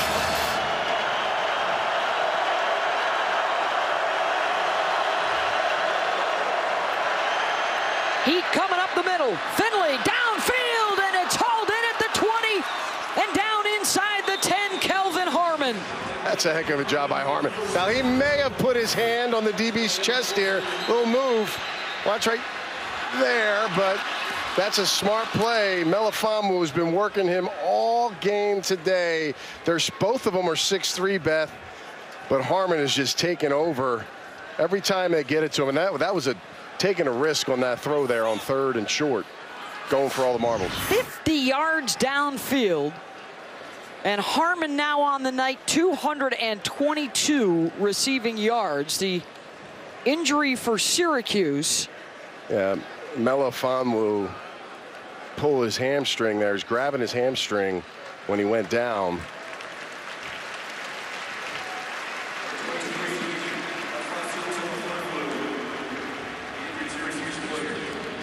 They've had several DBs nicked up. Yeah, Frederick was out of the game. He started it. He was nicked up coming in. Bradshaw's a little nicked up. Melifonwu's out now. It looks like Frederick is back in there. Just a sick night for Kelvin on 11 targets, 9 catches. New career high in yardage for him. 1st and goal. Finley now at 442 yards through the air.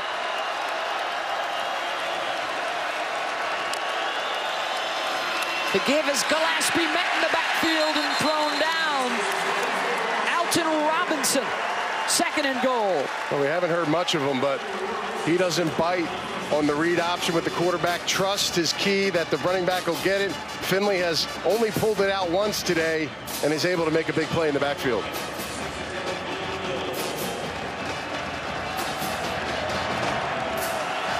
Pushed back out across the 10.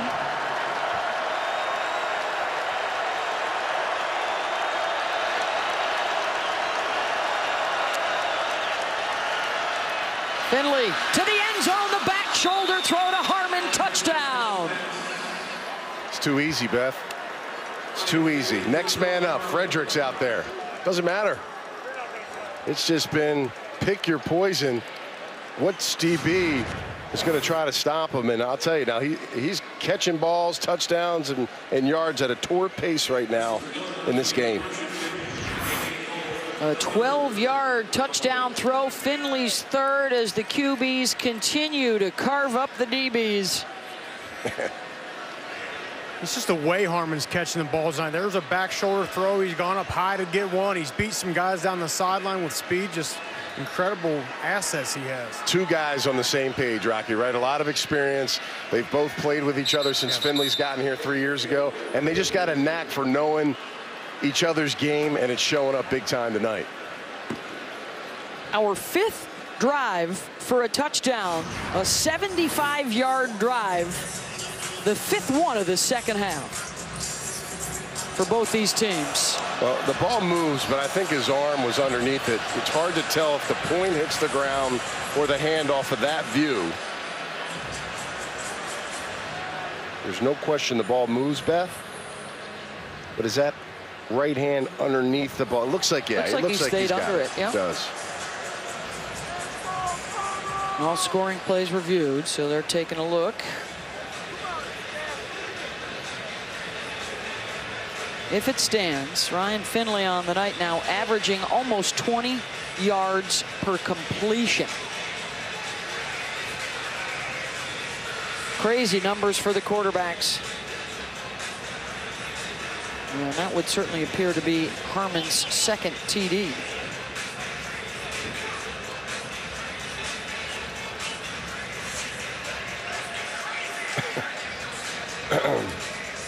I mean, this is pretty clear.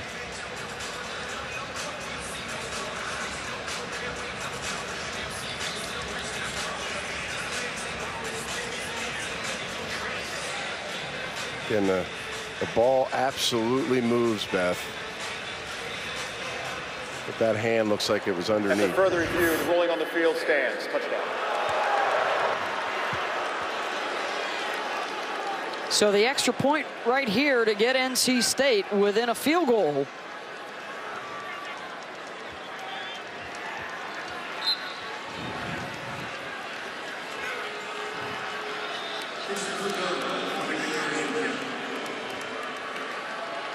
Christopher Dunn.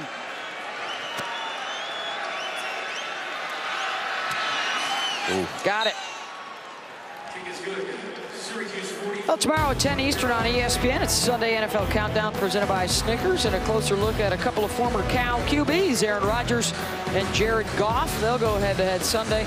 Also, we'll take a look back at the Minneapolis Miracle. That's Sunday NFL Countdown. And after a full slate of football, stick around for Monday Night Football. Tom Brady and the Patriots are in Buffalo to take on the Bills. Coverage begins with Monday Night Countdown, served by Applebee's at 6 Eastern, followed by the game at 8:15. Kelvin Harmon having himself a career night. He's been targeted 12 times, Beth. 10 catches. He's beat him with speed, physicality, ball placement, getting the separation that he needs. Just a career day for this young man, and Finley has the utmost confidence in him throwing the football to him. Just a monster performance by Harmon. And again, I can't stop thinking he looks exactly like Julio Jones from the face there. He's playing like him tonight, Beth. 235 yards receiving. Orange will have it at the 25, but first we're going to check in with Chris Cotter. One of those cases where whoever has the ball last wins. Wazoo, Blake Mazza, 42 yards. It's good. Washington State, still just one loss out there in the Palouse. Meanwhile, Ian Book here finds Miles Boykin. Notre Dame up 37-14, late third in San Diego. Irish trying to stay unbeaten, one of 4 remaining unbeatens now. And Eric Dungey and the Syracuse offense back out there. The lead has dwindled, though. They're up just 3. Well, guys, I said it before, I'll say it again. A game like this, lots of offense, and here we are now, a 3-point game late. The team that takes care of the ball the best is going to be the one that wins. Haven't had those turnovers. It's going to be play huge here down the stretch. And what a month it's been for Syracuse. Nothing but nail-biters. A couple of overtime games. And the one that got away from them as the ball squirts out of bounds down in Death Valley against Clemson. It came down to the final minute. A 14-yard gain there as they just avoid the turnover.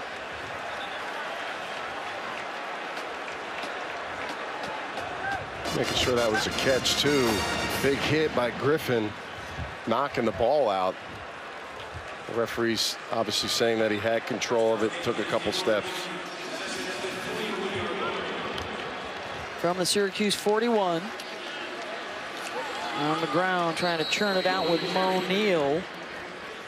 Just over 80 yards rushing, and really the run games for both these teams have taken a backseat to the passing games tonight. And if I'm Syracuse, maybe the pace for me is, if I'm gaining yards, is not to be as fast. Let that clock tick away a little bit. Look at those yards, Beth. Unbelievable for these two teams.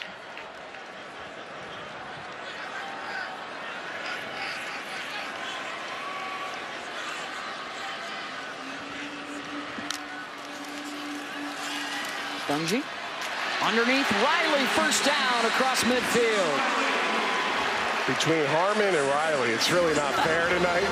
These guys are in the zone. We got an injured player down.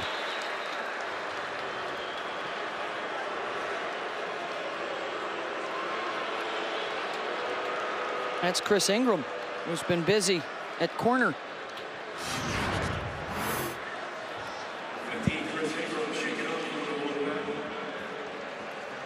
Kind of threw his head out there.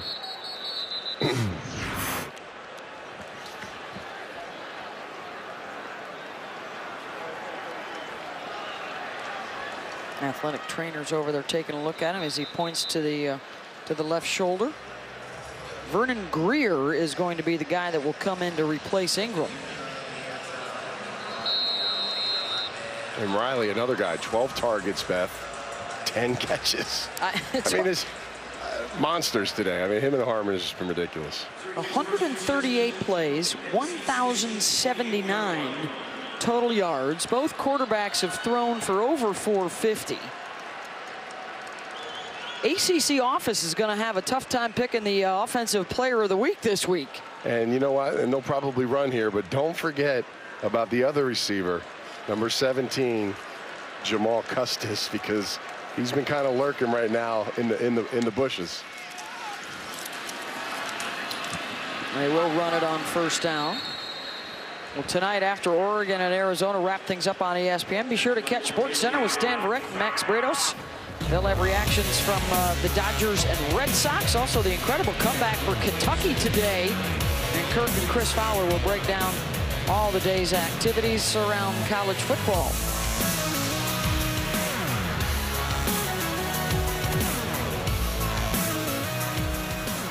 We've got under 5 minutes now and running on a night for the offenses. Nearly 8 yards per play for both sides.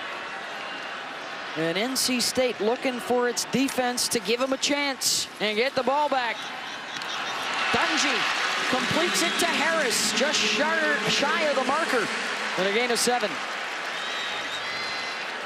And I know Harris caught that ball, but Riley is working it right now. I mean, he is as fast. Every single route he runs, he is just getting separation, and it's good ball placement right there. Keep it down.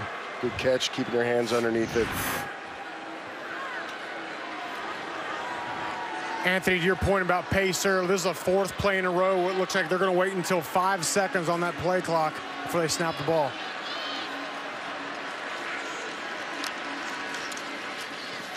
Needing short yardage, Dungey will get it. And a flag is down behind the play. This could be holding offense, number 59. 10-yard penalty. Third down. Aaron Roberts. That's the left guard. The left guard right here. He's going to get beat on a penetration move. And he just twists him. Again, didn't have to do that, Beth, even though he got beat. Yeah. just get your arms out of there, and you live with the consequences, and that's big. Well, Rocky talked about a turnover. Sometimes a penalty can be just as lethal. This is a monster play right here defensively now for North Carolina State. Let's see if they can come up with it. A lot of space. 3rd and 11. Dungey going deep. And it's 4th down. So the penalty will cost Cuse not only the clock, but the football. 3:19 to go for Ryan Finley. That penalty is huge.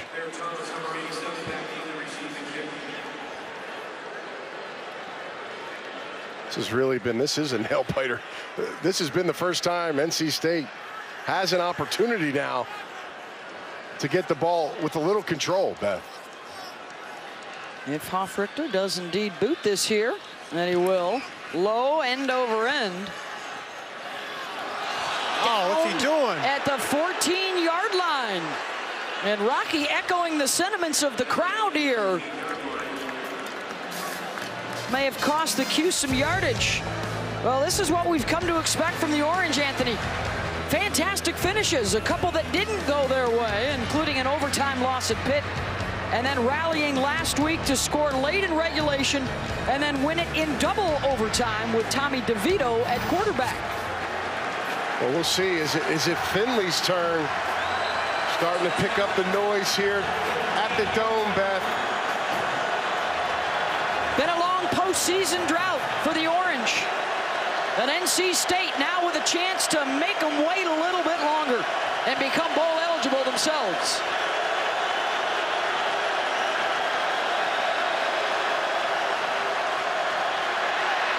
Finley hit as he releases, broken up. Antoine Cordy with the PBU, 2nd down. And he had Harmon. Felt like he beat him down the field, but he got pressure. Great job. Perfect timing. Getting the hand up and knocking it away by Cordy.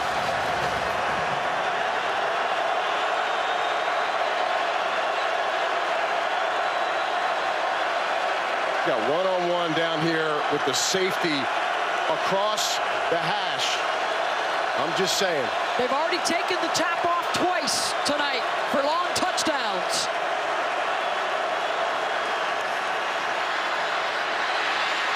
Finley just shuffles it off to the back, and Gillespie cannot get out of bounds, and it's Cordy again. State has all 3 TOs left.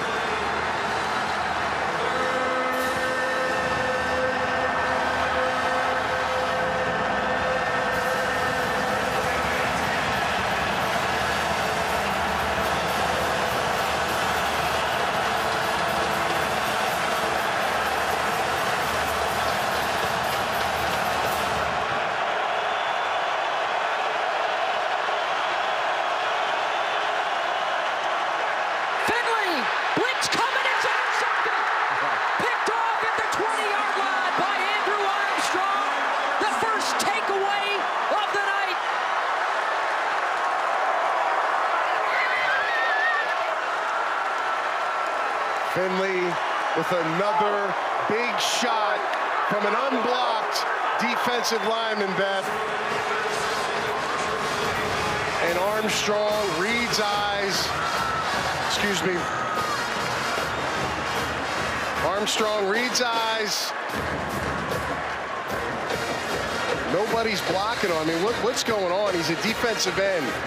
You got to have a big on a big, and that's how you get your quarterback, for lack of a better terms, really hurt, Beth. Just poor protection. And remember, the right tackle today, Beth, the starter is out, Justin Witt. And they're making some moves, trying to get some other players, and a young player getting his first start. Give the assist to Alton Robinson for the hit on the quarterback. Let's check in with Chris Cotter. Just a reminder, coming up next, as a matter of fact, they're underway. Hawaii at Fresno State. So this game will be starting on ESPN News. As soon as you guys wrap things up there in the Carrier Dome, we'll move over here to ESPN 2. Remains to be seen just how long that could be, Chris, with NC State still having a couple of timeouts remaining, 2:10 to go, and the Orange looking at a 2nd and 10. Thinking at the very least, Anthony, they could tag on a field goal here, but then it's still within reach for Finley and company. And they're going through a little bit of a, checking the protocol here. He's touching his jaw.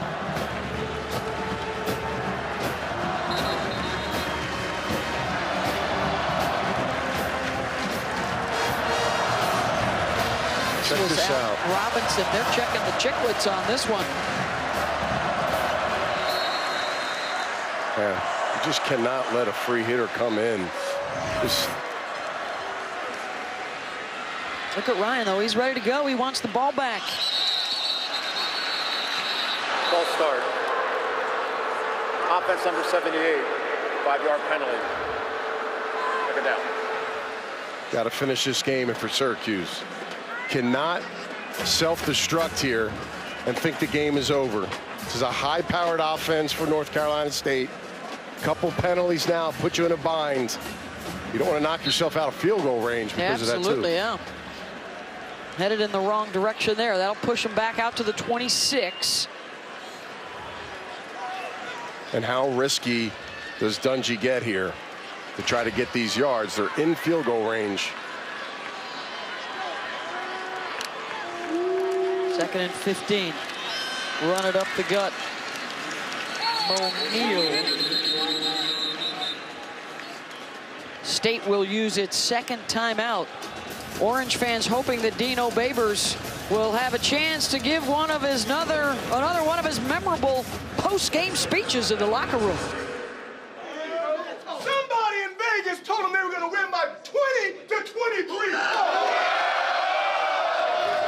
Orange way.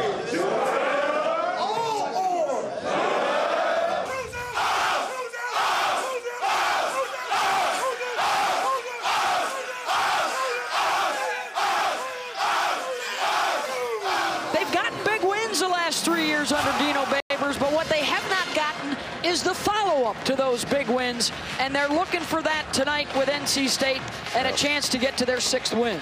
And Vegas gave him a little more respect in this game, right? Yeah. That's apparent after we made that comment in the locker room to his players. One more timeout left for NC State. Down to the wire again for Syracuse.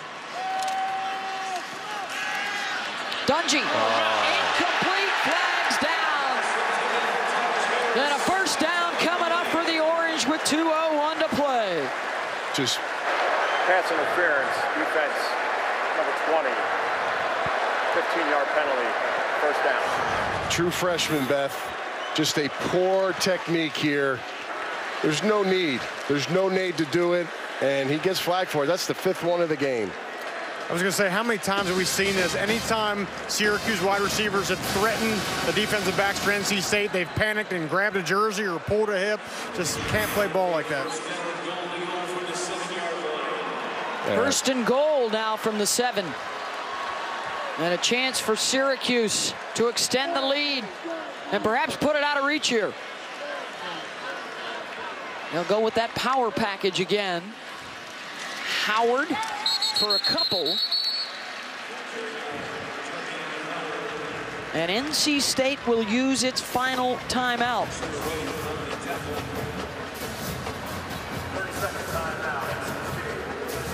1:56 to go on a memorable night in the Dome with over 1,000 yards of total offense and an amazing performance from a couple of quarterbacks tonight in Ryan Finley and Ryan Dungey, excuse me, for Syracuse, really lighting it up. Yeah. Well, you know, Rocky called it in this game. He was waiting. Someone was going to make a mistake, and Finley gets hit by an unblocked defender and throws an interception. Armstrong, the linebacker, reads eyes, and that's ultimately, it looks like it could be the difference in this football game right now. Ryan Finley and Eric Dungey.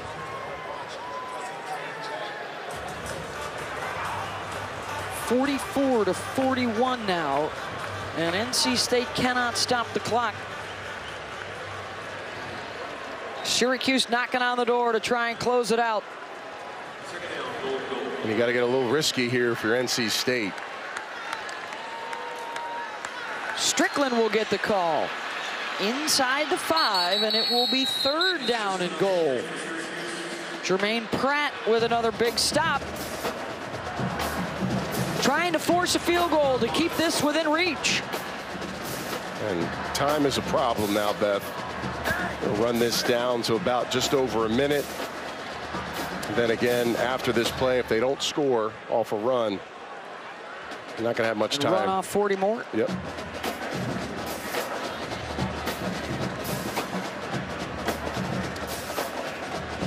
We have already seen Ryan Finley throw 2 long touchdown passes, so he doesn't need a whole lot of time.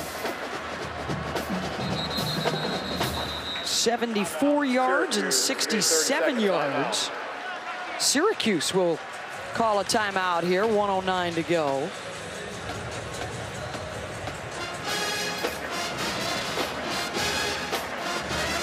Wolfpack are 5-0 all time in the Dome, but they're staring at the deficit right now. A career high for Ryan Finley, 454 yards. Here's what his night has been like. Can he get another touch? Yeah, they can score fast, Beth. I mean, they've done it several times in this football game.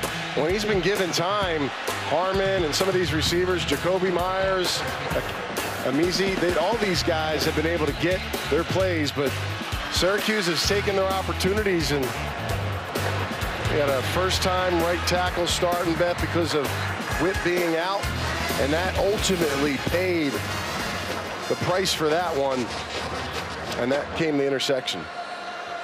Only turnover of the night so far. And now the Orange 3rd and goal, and they'll run it, and they'll score. Tim Strickland.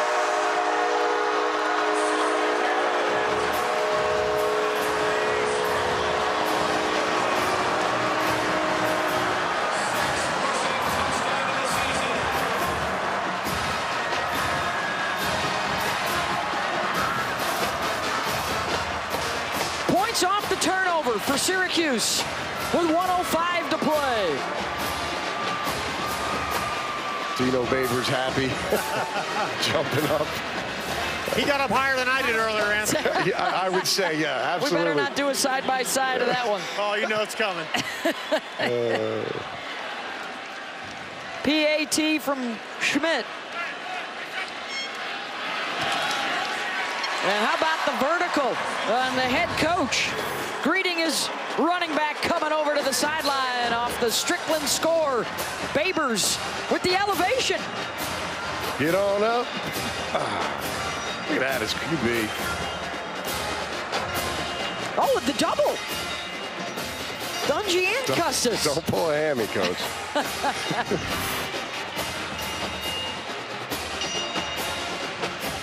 That bell's been ringing a lot.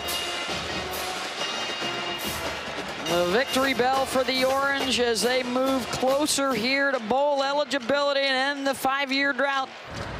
We didn't even know if Eric Dungey would be the starting quarterback tonight. He has solidified that spot indefinitely. I'm proud of him, Beth. You know, it's always tough to look over your shoulder and know that there's a young redshirt freshman who's really talented. Finley, who a lot of people think might be the 1st or 2nd quarterback taken in the draft next year. Of course, a special teams touchdown could change things, but not on their watch. Pulling out the hammer. Melifonwu was a part of that. And that's Otto Zaccardo with the special teams play. The most passing yards for Syracuse under Dino Babers in the last 3 years. And you know what, Beth, give this offensive line credit. The film I watched the last 2 weeks, it's been rough to watch. I mean, they gave up a lot of pressures, a lot of sacks, and they came out and met the challenge and took on North Carolina State and protected their quarterback, and it paid dividends. No timeouts now for NC State. Syracuse will keep them in bounds.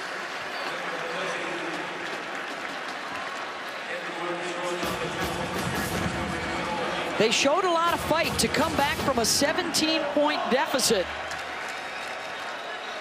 Coming off the disappointing loss to Clemson last week, but they're staring at back-to-back losses now for the Wolfpack. It's a false start here. false start. Offense number 55. There will also be a 10-second runoff. Please reset the game clock.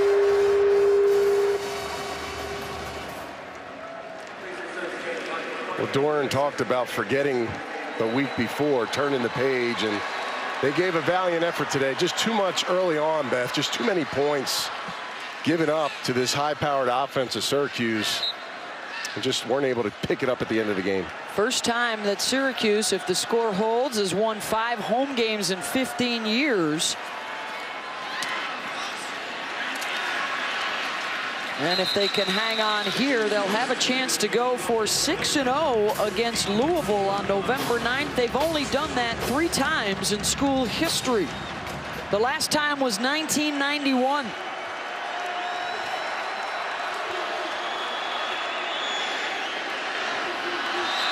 Well, how about the Qs showing up, their first Saturday night primetime game in 8 years, and they get bowl eligibility for the first time in 5 with a 51-41 win over NC State.